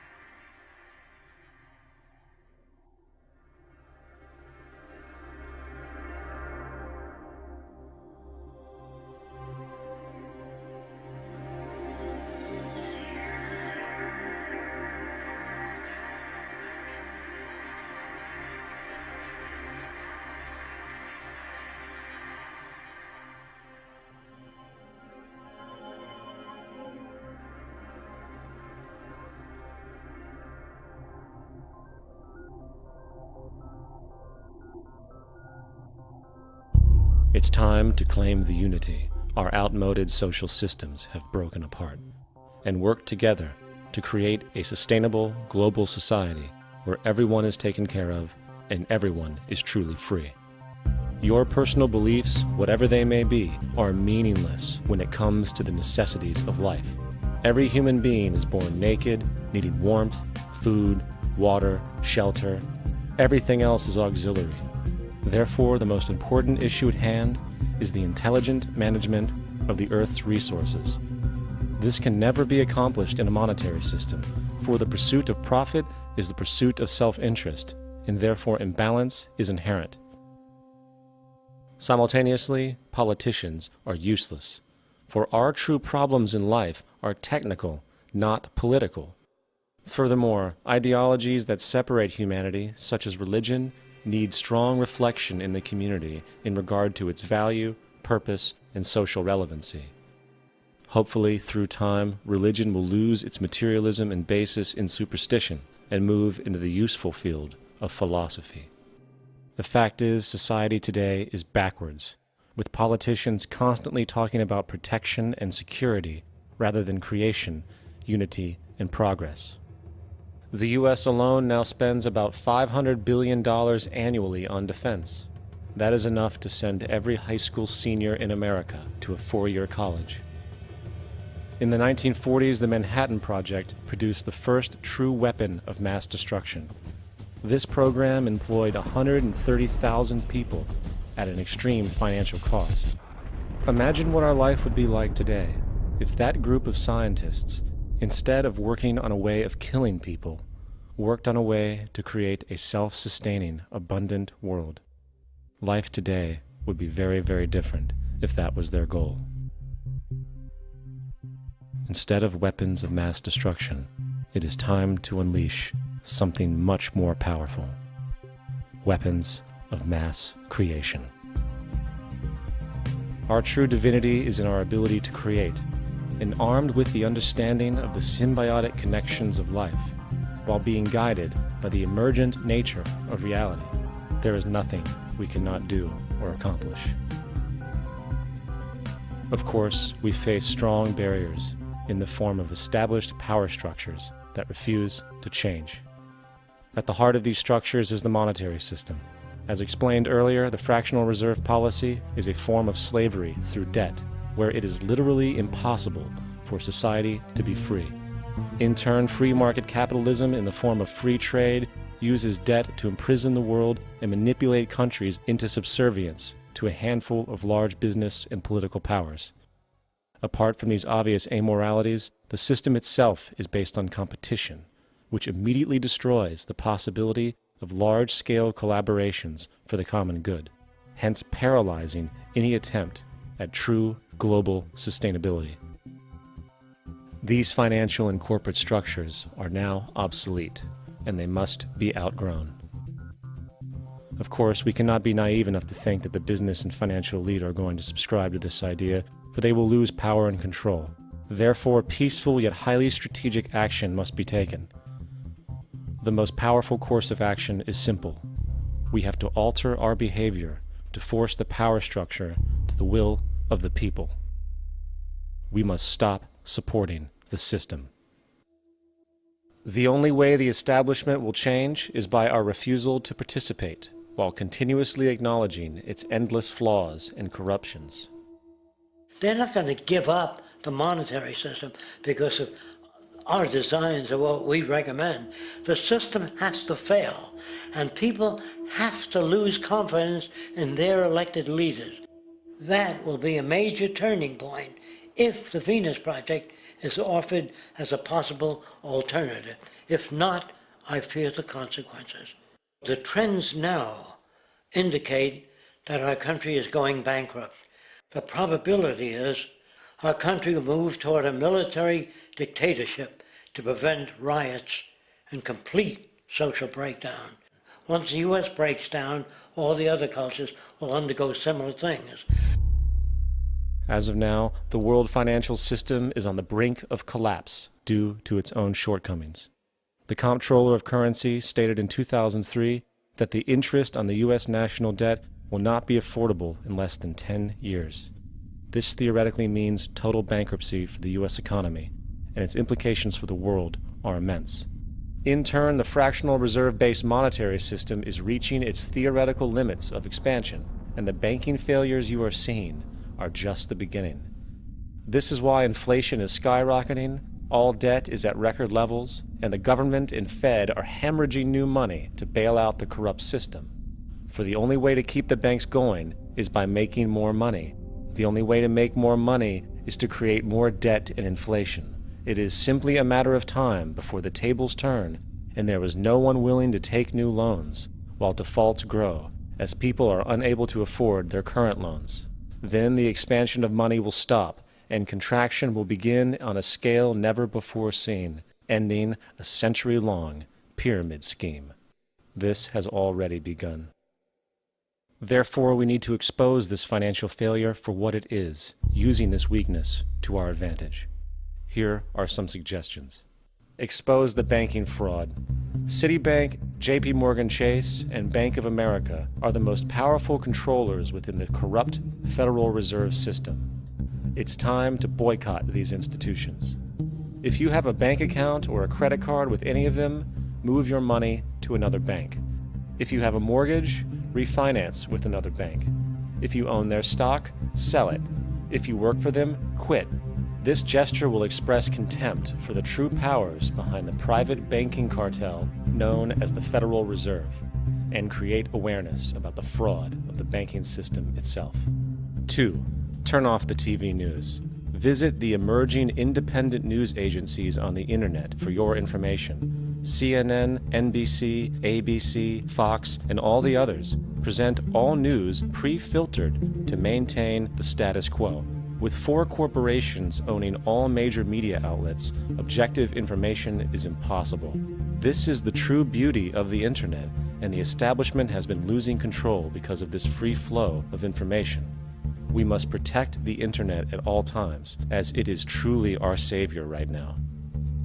3. Don't ever allow yourself, your family, or anyone you know to ever join the military.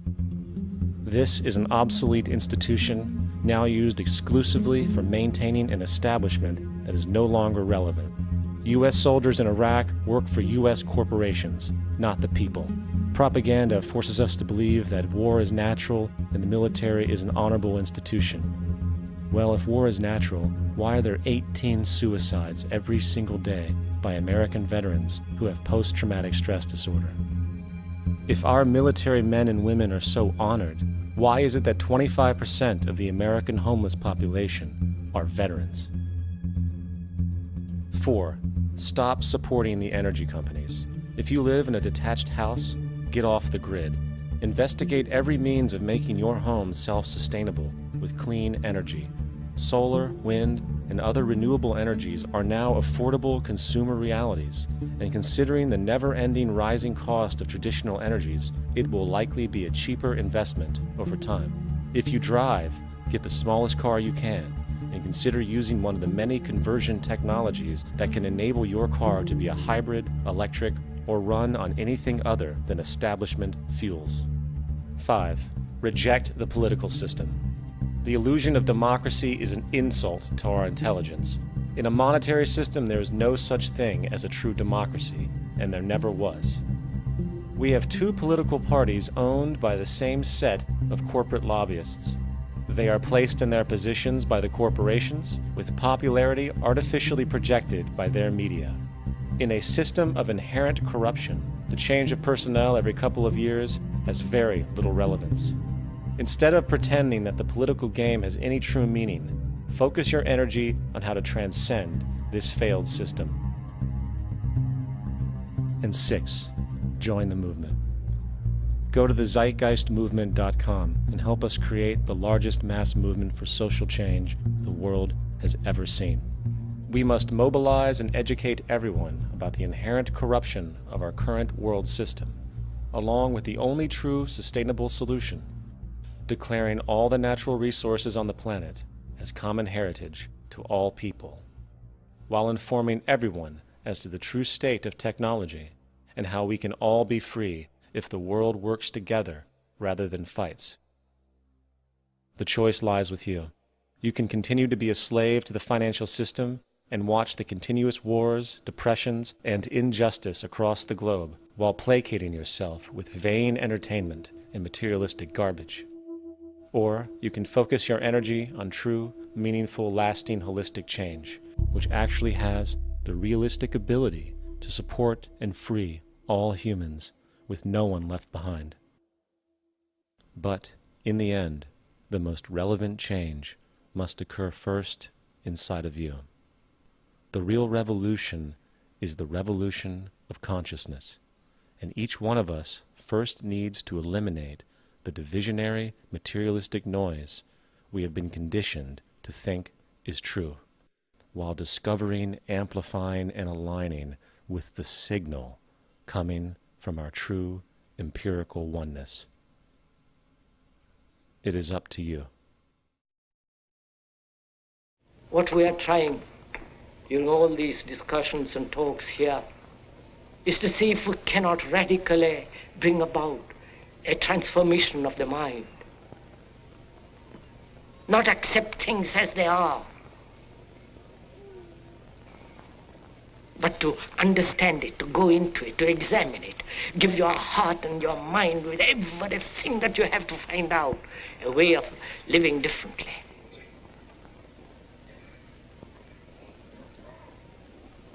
But that depends on you and not somebody else. Because in this there is no teacher, no pupil, there is no leader, there is no guru, there is no master, no savior. You yourself are the teacher and the pupil, you are the master, you are the guru, you are the leader. You are everything. And to understand is to transform what is.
My name is Peter Joseph. I live in Brooklyn, New York. I'm 31 years old. I am an independent filmmaker and I suppose the de facto founder of an organization called the ZEITGEIST movement. As far as my background, I was born to what I consider to be a middle-class family. My father is now a retired postal employee and my mother is a retired Child Protective Services employee. In fact, a lot of my social dispositions on society, I think, might come from the experiences I had listening to the stories coming from my mother. I started getting interested in music, I think, at about 8 or 9. I seemed to fall into a love of percussion and drums and rhythm. I was very lucky to be accepted to a school in North Carolina, an art school and a university, which allowed me to grow up in a very different upbringing than I think most people grow up into in a rural town in a place in the South, such as North Carolina. And I was exposed to a lot of different cultures, a lot of different interests, a lot of things that you wouldn't find in a typical high school, say, in the South. I was exposed to a large variety of people, and artistic and creative people specifically, which I think imprinted on me, so to speak, and I continue those trends today. Music and percussion are coupled straight into my identity.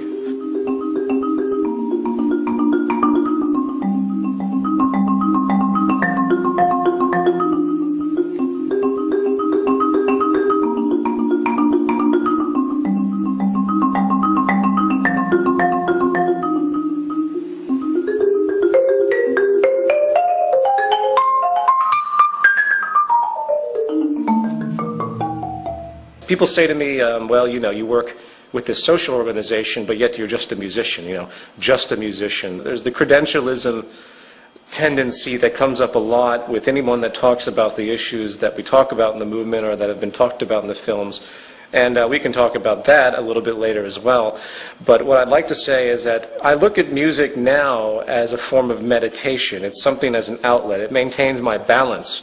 So I continue to practice in a very personal sense. It's not that I go out and perform that much anymore. I don't have time to anymore. After my second year of college, I dropped out, realizing that the debt that I was accruing was absolutely not worth it. Even then, I knew there was something wrong with going to school, getting a ridiculous amount of debt, $80,000 to $100,000, and then being thrown into the workforce, automatically in a position of indentured servitude, if you will, automatically having to give yourself to the system because you're already in so much debt. My original interest was to be a solo classical marimbist, a laughable concept when I think about it now, but we all have our bouts of naivety as we grow. Once music became difficult for me to pursue as a career choice, I started to get into video and editing, and I got a job in New York, and many jobs in New York, doing various freelance video editing, shooting, whatever related to video work, film work.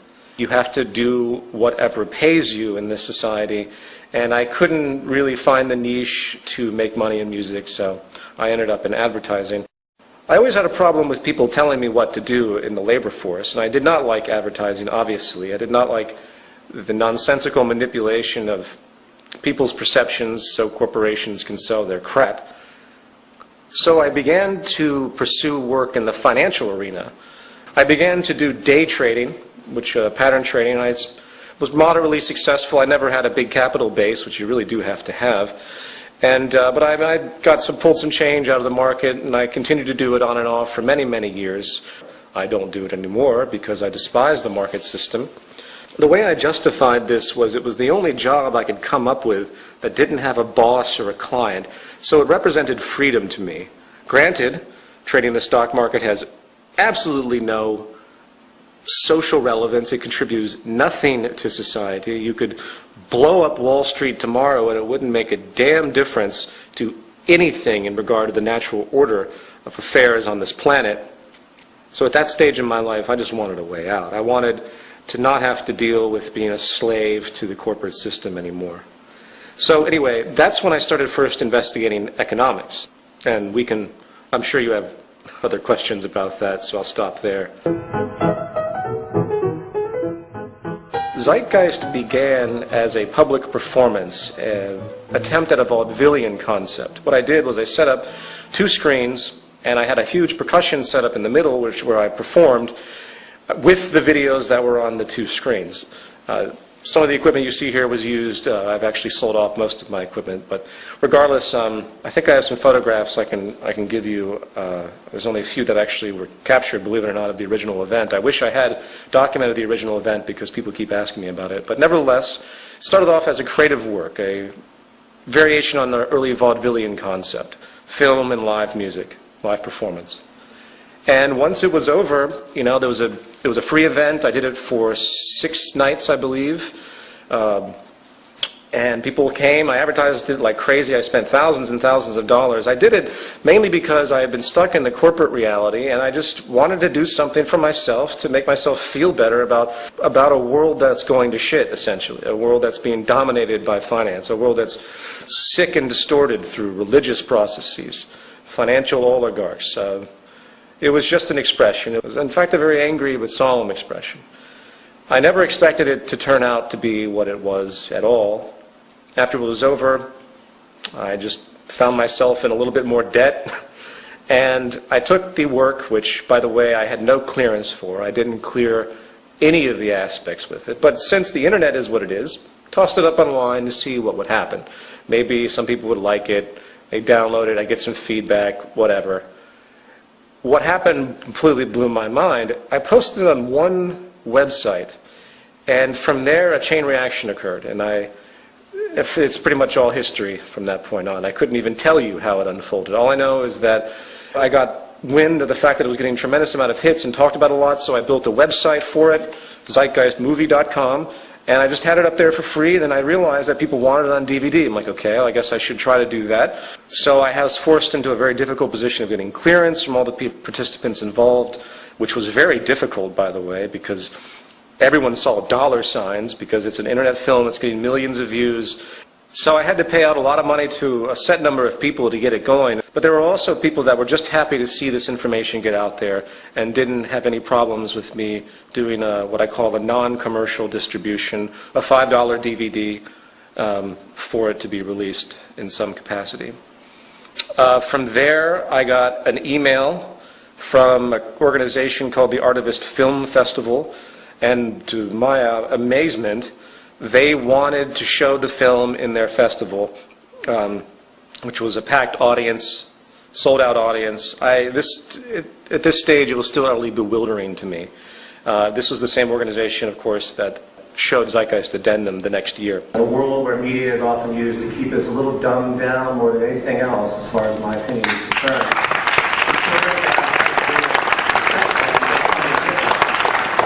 I've often said art without conscience is meaningless, and I think action without conscience is futile.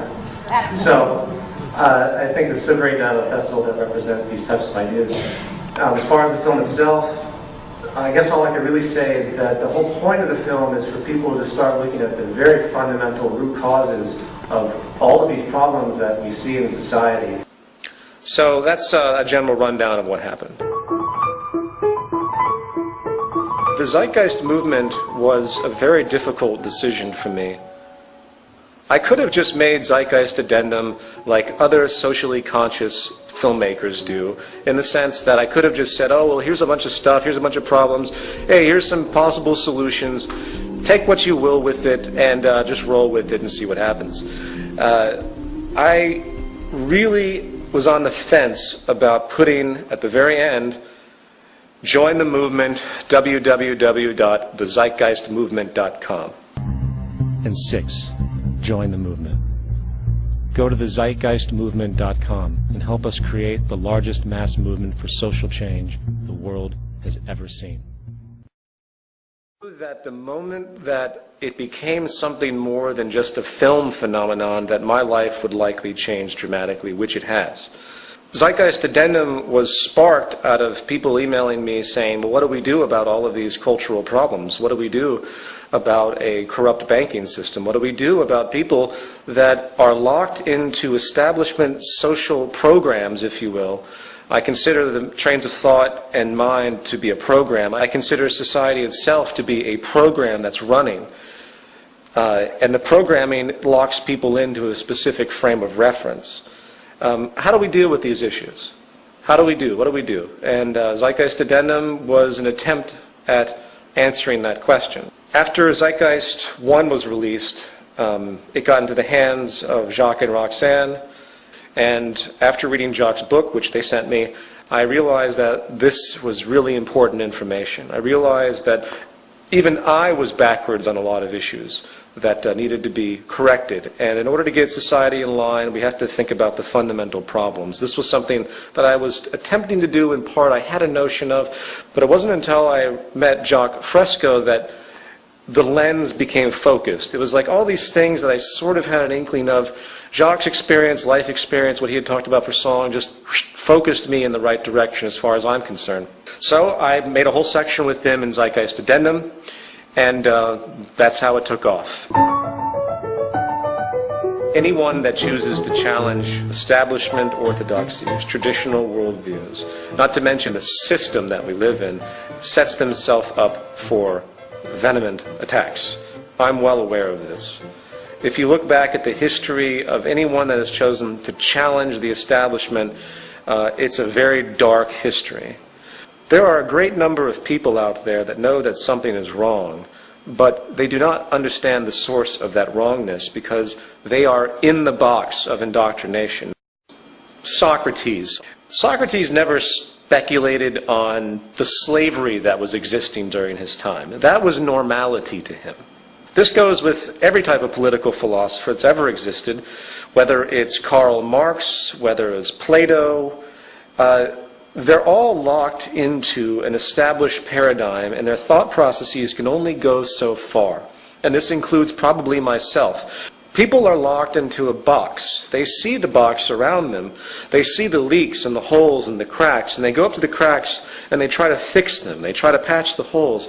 But they don't stop to think that maybe there's something wrong with the box itself. Maybe the integrity of the box that they exist in is inherently invalid. It's inherently void. The economic system that we live in is a parasitic paradigm that is only going to lead to self-destruction. But people don't see that.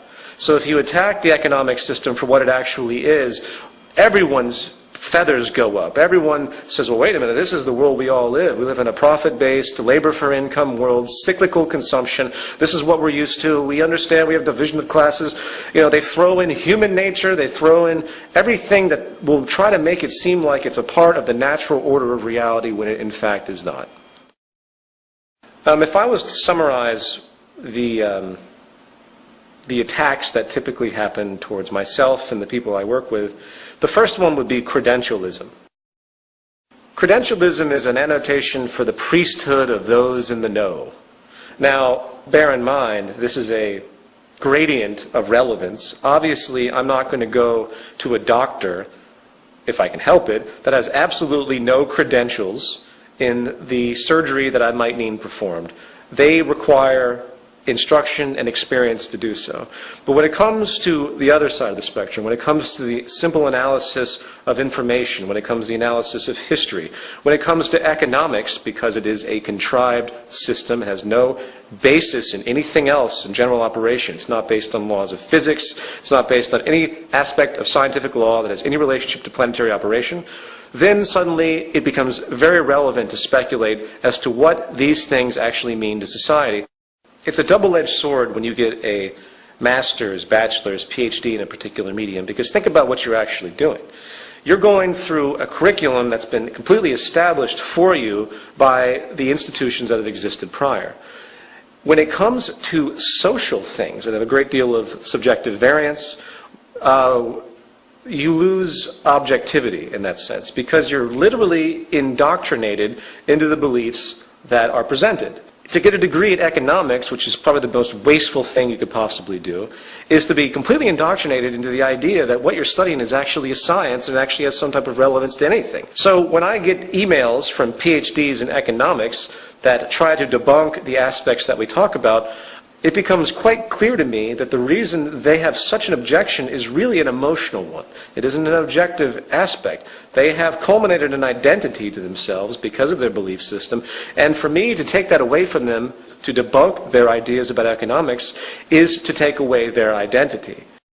It's easy to point out that some of the greatest minds that have contributed some of the most powerful inventions to our world have come from non-establishment institutions, have worked on their own. They've done their own study. They've guided their own direction of information. They didn't just sit in a classroom and take in the rote information, do the step-by-step processes as oriented by the establishment, and then grab their diploma and degree, and hey, now I'm an expert in a given field. The most tremendous minds, the most tremendous contributions comes from those that are outside of the box. I don't even need to give examples of that to make that known. So, back to my point, when it comes to social theory, if you will, credentialism I give zero weight to. Academia is a detriment to advancing social progress. Another form of attack simply comes from the cultural nuance, comes from the social programming, what we call the self-appointed guardians of the status quo. People that are suffering in the system just like anyone else, but their social identification is so powerful, they are so locked into the box, that they find it infuriating to think that what they're living is actually wrong, paradoxically. I get this all the time from people. The self-appointed guardians of the status quo are birthed in religion, birthed in economics, birthed in the illusion of democracy that we see today across the world, birthed in the various isms that are entirely pointless: capitalism, communism, fascism, socialism. You have the priesthood of the monetary system, the capitalists, if you will. You can give it that rhetoric. I don't use that word. It's meaningless. The monetaryism is the word I use. The pretense for acquisition of money is based on differential advantage, which is based on dishonesty, period. Then you have the priesthood of religious concepts, religious identification, and the idea that somehow we know everything already and there's a God and he's looking down on us, controlling everything. I won't even go into the paradoxes that come from that extremely narrow notion. So in other words, the biggest crutch to the evolution of human thought is breaking your own indoctrination. It's very, very difficult to overcome emotional elements that have become so ingrained in you that you have an immediate reaction, an immediate suffering and pain when anything interferes with that. And it's a very, very complex problem. But I'll say it again. We have to learn how to we have to learn how to identify and break our own indoctrination if we expect to move forward at all as a civilization.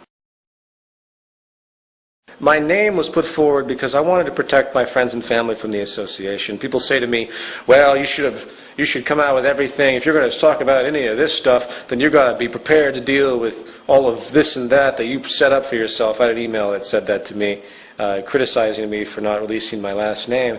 And I thought to myself, you know what they're actually saying, anyone who actually says that is actually saying that Martin Luther King deserved to die, or that Gandhi deserved to die for making themselves known.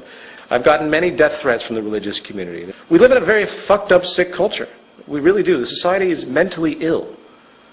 To be normal is to be messed up in this culture. So my name, Peter Joseph, at what point does my identity become absolutely transparent? Should I give people my social security number? Should I give them my tax returns? And just to throw it in there are plenty of people throughout history that have gone by their first and middle name, excluding their last name from their general communication and walks in their society, just like people often use their middle name and their last name. Those that have something against me for the things that I talk about want to find anything they can to try and to make me look like I'm hiding something or I have ulterior motives, and I expect that. But, whatever. It doesn't mean anything to me. I go by Peter Joseph. People can call me whatever the hell they want to call me.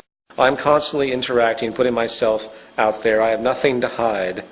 And even if someone finds out my real identity, where I live, who my parents are, who everyone in my friends are, it's not going to change a damn thing.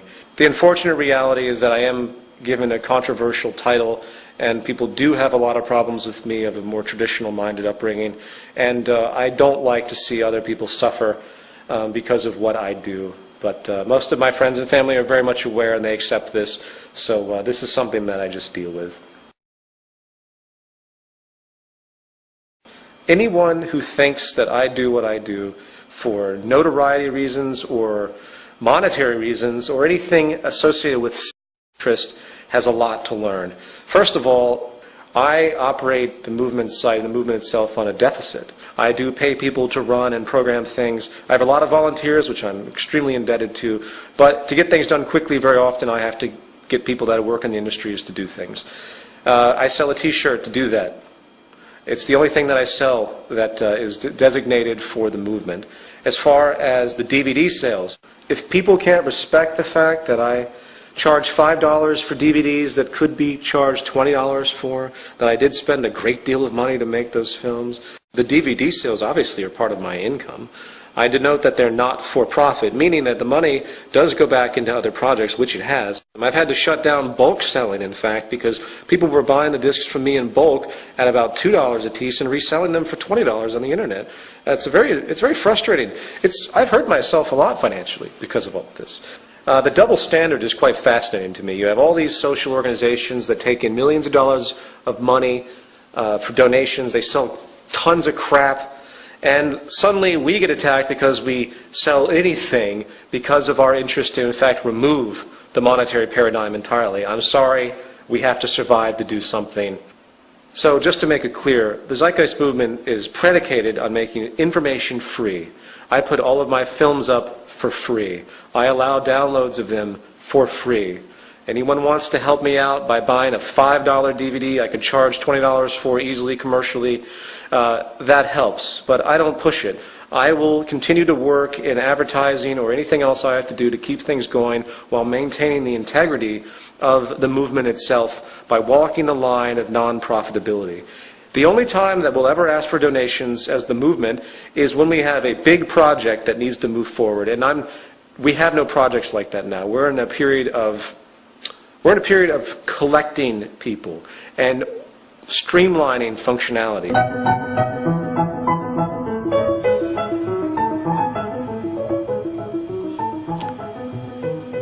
If you read economics, they present it as though it's a science.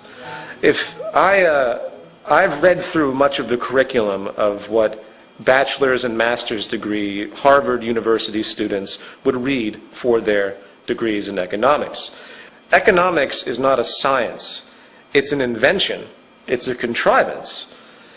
It's funny, you look at economics books and they have graphs and charts and they make complex novel equations. It's all contrived. It doesn't have any relationship to the natural order of things.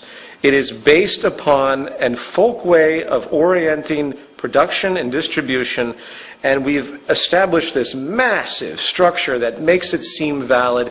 There's really nothing anyone needs to know about economics than the fact that the entire global economic system is based upon people constantly consuming, irregardless of the state of affairs and natural orders of energy, planetary materials, and anything else. It is blind, narrow consumption with absolutely no regard for the environment.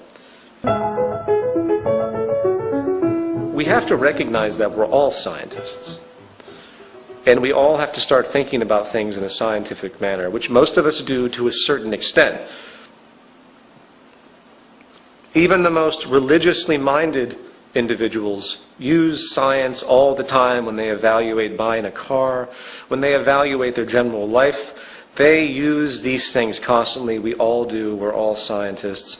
That is the discovery, the epiphany that needs to come out. Science is not a cold, heartless thing. It is what has given us everything that comprises our well-being.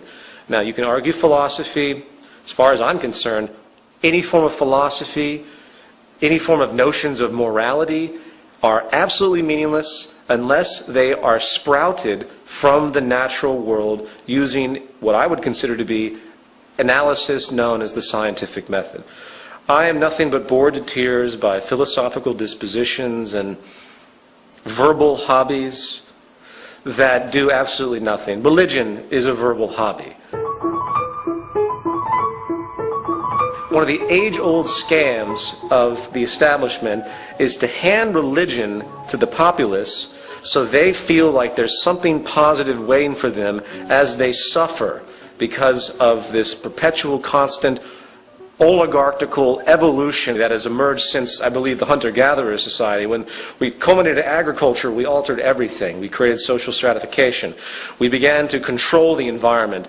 Before the Neolithic Revolution, it's been well documented by anthropologists that there was a natural balance to the planet. Population was in balance because we could only do what the earth provided for us naturally. Once we started to control the planet through agriculture, and now through many different means, we began to create disimbalance. We began to create uneven supplies. We began to generate scarcity deliberately for the sake of self-preservation and profit. So as society became more and more imbalanced, as the concept of property emerged, as the great pirates started to travel the oceans, bringing back goods to different continents, to different kingdoms, creating power structures of resources, certain tools were used to control humanity, to keep those that were not deserving the right of life or deserving the fruits. To keep the stratification going, they were given various tools to subdue them. Religion is one of the age-old tools to subdue the masses. Now, by the way, I'm not saying that's where the origin of religion came from. That's a whole different subject if you want to talk about it, because it was covered in the first part of my film. I'm simply talking about the political usage of religion, which carries on to this day. How many times do you hear the President of the United States say, "God bless America"? What an offensive, insulting thing to say to the American people. First of all, it's offensive to every other country in the world. Why would God just bless America? God would bless the planet if we lived in a sane society, if there was a God, of course. Anyway, I won't even go on that tangent. Religion, to me, has two sides. On one side, you have the dogma, the indoctrination. You have resurrections. You have all the fantasy notions that come, that exist in the literary books that are there. On the other side, there's a brilliant philosophical disposition. I happen to love a lot of the things that the Jesus character had stated. I see beautiful notions in almost every major religious figure. There are time-tested values that exist in religious thought that do need to be adhered to. Some of the most brilliant and beautiful people I've met are in fact Christians, or Islamic, or Hindus, or Jewish. They know where to draw the line, where to stop at the fanaticism, because that's where religious danger goes to. Once you believe something dogmatically enough, where you say, Jesus existed, that's that, anyone who says otherwise is an enemy of mine, then you have some very serious neuroses to deal with. Whether Jesus existed or not doesn't mean anything. I think Jacques Fresco put it best on Larry King. When Larry King asked him, "What do you think about Christianity?" he said, "I think it's great. When are they going to put it into practice?" So my religious disposition is that I wish that those that have religious inclinations would really dig deep into their beliefs and ask themselves, what is it about their religion that they actually use? What is it about the reciprocation notions that you can find in all religions that you see actually materialize in most people's behavior? The golden rule and all those things which exist in all religions. I think we have a list in our PDF for the Zeitgeist Movement orientation guide. If you review these ideas, no one puts them into practice. In the end, my disposition on religion is very, very simple. It's nothing but a bunch of stories. They're allegories that have meaning. They get distorted through interpretations because that's the nature of semantics.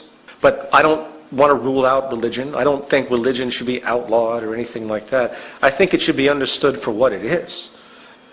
The problem with humanity is we're ripped apart. There are far too many ideologies out there that have no basis on anything tangible. I want to make this very, very clear. All Orthodox religions, at least Western religions, there might be a few elements of Hinduism and Buddhism that are an exception, but let's just say the Judeo-Christian Islamic system of belief, to me, is no different than the isms of state associations that we see in our political sphere, meaning communism, socialism, fascism, capitalism. These are ideas created that have no relevance to nature whatsoever. In other words, they have absolutely no relevance to the carrying capacity of the earth, to our ability to support ourselves, to our ability to produce, to the methods of production, to the methods of distribution, to the way we orient society and keep ourselves alive and keep ourselves healthy and prosper, and for the betterment of what I consider to be the organism of the human species as a single organism. None of those beliefs have anything to do with any of that. And that's a problem to me. For example, the Catholic Church and a lot of other religions that feed off of those early Old Testament ideologies, they advocate this illusion that we can just procreate constantly and everyone's going to be fine. God will take care of everyone. As of right now, with the future of energy, established energy, the future of the way we are orienting ourselves on this planet through depletion, I'm not having any children. While I try to be as optimistic as possible with the Zeitgeist movement and what we could do, which is phenomenal what we could do, as of right now we have some powerful barriers. I'm not having children. Why? Why would I say that? First of all, I wouldn't feel good. I would feel utterly negligent and irresponsible at this point in time to bring in another human being. Most people, when they give birth to children, it's a traditionalized, self-serving, established notion where we're going to have kids and have a family. To hell with the carrying capacity of the earth. To hell with the fact that we might be impoverished. I mean, you see this in trailer parks all the time. I used to live in a trailer park. I've seen this countless times. People don't have any relationship to anything. They have no education as far as what makes society work, as far as what the processes are that feed them. So they continue to have kids over and over and over again, or continue to do many, many things that have no relationship to anything. But let's focus on the children aspect. For me to bring in a child is for me to actually say, I believe the world will be in good shape for the duration of my child's life. And then it becomes, well, what if my child has a grandchild? Should the world have the integrity to maintain stability for that child as well? This is the question. This is what all parents out there should be asking themselves. They shouldn't be having children for their own self-serving needs so they can have a family and be traditional and show up at church and have their 2 kids. It has to relate to something real. Humanity has to start thinking about its relationship to the earth. Until it does so, we're fucking doomed. We have created an economic structure, a religious, philosophical structure that is absolutely decoupled from anything tangible and real, and these ideologies are what will destroy the human species and destroy the planet. It's become a cottage industry for people to sell books and DVDs debunking Zeitgeist. There are people that have full websites that use advertising sponsorship to make money, and I find the whole thing just to be amusing, frankly. Zeitgeist 1 is based on pre-existing information. There isn't one thing in that film that doesn't come from a source. The most grand debunking aspect is part 1, the religion section. Comparative religion. It's no mystery. It's been talked about for decades and centuries. Religions have been borrowing from each other. Religions have to borrow from each other. Why? Because all information is serial. All knowledge is serial. It is illogical to think that any information of any religion is of a novel origin. And that's the beauty of it, in fact, when you trace the source of most established religions, because they all come back to nature. They all come back from primitive ideas about natural unfoldings of nature, storms, the sun, obviously. It's nothing metaphysical, it's nothing esoteric, it's just absolutely obvious. Is it any mystery that the sun has been idolized as a source of life, which it is? Is it any mystery for any of that? Obviously not. As of right now, we are running out of oil. We are going to be running out of natural gas. In fact, very simply, all fossil fuels, which is the governance of all society, our entire society is completely created based on fossil fuels, from the plastics, everything. I won't even go into it. Anyone who questions that, just take a moment to think about what oil powers, what fossil fuels power, from the lights that we all use, from the coal or natural gas power plants, to what runs your car, to what comprises the fabric of industrial civilization is fossil fuels. And we are provably using them at a rate far exceeding their renewability, which takes hundreds of millions of years. No one's thinking about this. No one is thinking about it because the economic paradigm will not allow it. The core value of Western society today, I mean, in America, the central motivating value now is nothing but blind consumption. Saturdays are for shopping, I heard someone once say. You know, there's a reason why I used Times Square in ZEITGEIST Addendum as the noise. If you remember, there's all the noise on the screens, because Times Square is the epitome of absolute waste, of the most disgusting angles of humanity. Materialistic noise. Humanity cannot survive in a paradigm that requires infinite growth, which again is what it's based on. If you're not familiar with that, think about it. All we do is buy and consume and consume and consume. That's what makes the economy go. If people stop buying, the GDP of all countries goes down. Well, the more we buy, consume, and waste our resources, the faster we extinguish ourselves. What do you do? What do you do? How do you stop this? This is why the Zeitgeist movement exists.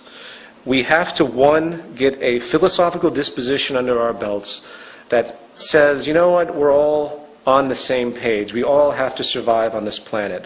We are faced with some tremendous problems, and the only way they're going to be resolved is to begin to work together. Everyone needs to shed their religious ideas. They need to shed their capitalist, socialist, fascist, communist pre-constructs. They need to shed everything that they have been taught and ask themselves one simple question: what the fuck do we need to continue our survival on this planet without horrors and wars and continuing the patterns and all the things that continue to happen? You know, the Zeitgeist movement, as has been denoted in all of our materials, is the, quote, activist arm of the Venus Project, pushing forward to what we call a resource-based economy. A resource-based economy is very, very simple. It is simply a system that is structured in a, quote, systems theory approach. To explain a systems theory approach, all I have to do is look at the planet itself. The planet is a holistic system. So the first step is very, very simple. We recognize it's a system, and we treat it as such. We have to start measuring and monitoring all the earthly resources. We cannot be so stupid as to give corporations the ability to control for their own little clique's betterment resources that we all should have an inherent deserving. Every resource on the planet should be common heritage to all human beings. There's no way to create a stable society otherwise. So when you're born on this planet, you inherit the planet. The planet is your home, not some plot of land that is has the illusion of property, not some house that you think you own. There's no such thing as ownership. The idea of ownership is controlled restriction. Ownership is simply there really for those at the top to make sure no one can interfere with the fact that they control mostly everything. So we have to monitor the planet's resources. We have to begin to construct a system of production and distribution that is not based on the whims of profit. It's based on what is the most efficient means to do that. There are resources all over the planet, obviously. We have to begin to understand what we have, and we have to use science and technology to begin to orient our use of these resources in the most efficient way possible. And that's why we advocate the systems approach that we do. If you motivated our resources right now to change the face of the earth, to create a resource-based economy, we could do it very, very quickly. The problem is, again, the established orthodoxies and self-preserving mechanisms that are in place, which will be our death. The free market is what will kill everything on this planet. It's not the free market, it's actually the monetary system. Monetary acquisition and exchange through labor for income and the motivation of profit will be what destroys humanity. Because all it does is pull everything in the direction of those with most power. Right now, we are faced with an ecological collapse, an energy collapse specifically. We're faced with an economic collapse, which is very much tied into the energy collapse. We're faced with a labor collapse, which of course is very much tied to the economic collapse. and we're faced with what I call the criminal meltdown. The breakdown of society is occurring. People say, well, we're going to have a recovery of the economy. The most dangerous thing that we can have right now is a recovery of the U.S. economy. The most dangerous thing that we can have right now is the use of more resources, because all it's going to do is speed up the inevitable destruction. If more people go out and buy lots of automobiles to help the economy, all that's going to do is get more fuel into the tanks taken from the resources of the planet. More gasoline is used, more energy is going to be wasted on the idea of consumption. And this is what, again, will kill us. So a resource-based economy attempts to remove all of the unsustainable practices that we have now and create a holistic system of resource management, of priority of labor. That's a big one. Think about how much time is wasted in most people's lives on jobs that do absolutely nothing. Think about how much energy is wasted by someone who works at Wall Street driving from Pennsylvania every single day from their home so they can be a trader on Wall Street, wasting energy on something that means nothing, that wastes even more electricity and energy. When you begin to think like that, when you begin to see how much energy and resources are wasted on actions that have no return whatsoever except the self-interest and consumeristic monetary values of particular individuals, but return nothing to society. Think about how beautiful society would be when we start to educate people on natural processes of the environment, on science and technology, and resource conservation. And when people engage society in a professional level, if you will, they do so on things that actually matter.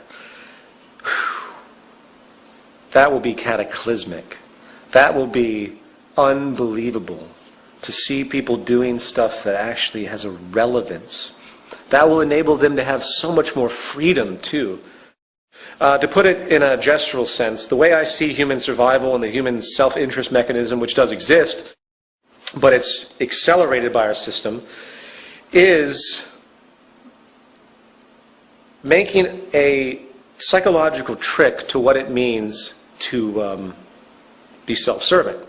Social interest needs to become self-interest. In other words, when I invent something, that is given to everyone for them to improve upon and to utilize. That invention isn't hoarded through patents and trademarks. It's given to everyone. In turn, what that means is that every time anyone else invents something or creates something or has an idea, that comes to me too. Suddenly, humanity becomes a singular organism. It becomes a working system. People ask me a lot about spirituality. They say, well, if you don't like any of the established religions, are you spiritual in any other way, or something like that? The only type of spirituality that is actually relevant is an understanding of natural processes and the natural order of the universe, to give it a annoying vernacular. The way natural laws work, gravity, the way the world actually works, God is in the laws of nature and nothing more. I believe that a true spiritual awakening will be when people start to realize that they have to begin to work together, they have to share their resources, they have to begin to understand that they live off of this planet, that they get their light from the sun, that there are energy sources that are natural and abundant, that can be made available to all, that we share everything and we work together, because that's what the system demands. The earth demands this. The species demands this for our survival. And that will be a spiritual awakening, if you want to give it that type of term. We live in a world of tremendous possibility, positive possibility. However, all indicators point to what I consider to be self-destruction, given our current established economic and ideological structures. Once again, capitalism, socialism, communism, fascism, Judeo-Islamic Christian belief systems, they have no relationship to what actually creates survival of the species. The real sad thing is that humanity is going to have to be smacked around quite a bit before they really understand what the Zeitgeist movement, a resource-based economy, and the Venus Project, Jacques Fresco, is talking about. we are driven by biosocial pressures, meaning that it takes problems for us to wake up and want to change things. I don't want to see humanity suffer. I don't want to see the population start to shrink because of our lack of energy and food. I don't want to see these things happen. But I know, sadly, that a good portion of it is going to happen until people start to wake up and recognize a new paradigm that's on the horizon that we must drive forward to as fast as humanly possible. All you have to do is look at the current economic implosion. The U.S. government's in $12 trillion worth of debt. It becomes comical after a while. What's going to happen when the U.S. government hits 20 trillion, 30 trillion? I mean, once the U.S. government can't pay its interest on all the bonds that have been sold overseas and all of the outstanding debt that it has, then we're theoretically bankrupt. What do you think is going to happen when China can't get its money from the United States? What do you think is going to happen when the United States, because we use 25% of the world's energy, starts to run out of oil in Iraq and starts to invade other Middle Eastern countries, which we'll probably do beforehand, but starts to do that? And China, of course, who gets oil from Iran, says, you know what, I think we're going to have to stop you guys from taking Iran's oil because we need that too, and you owe us a lot of money. It's kind of pissing us off. Do you think war between these superpowers might be possible? I think World War III could be very, very possible, and this war will be for real. This will not be a contrivance war like World War I and World War II, based on geopolitical realigning and various resource grabs. This will be a war for survival of different countries. And I hope that doesn't happen. I sincerely hope all of these things I talk about are erroneous and false, but all you have to do is look at the trends. One way or another, we will end up in a system that's not based on money as we know it today. Why? Because that will be realized in the future by historians as the total and pivotal cause of the destruction of civilization as we know it. That will be understood in the future. Historians will look back and say, holy shit, they were making materials, selling them for corporation profit over and over and over and over again with absolutely no reference to what the planet had and recycling protocols and everything else. They were burning fossil fuels at 1,000,000 times the rate of their actual renewability. They're going to laugh at us, wondering what the hell kind of primitive, dumbass species we actually were, if we even survived to reach that point. So I hate to sound condescending and negative. I hate to throw out all this rhetoric, but I'm fairly irritated at this point, and I try not to be. I just want to make it understood that the entire system that we live in is a sham. It's a false system, falsivity defined by the fact that it cannot be sustained. It's that simple. And we propose a resource-based economy. I hope everyone watching this film will go to www.thezeitgeistmovement.com and understand what we're doing. I hope everyone out there will understand that either we change or we die.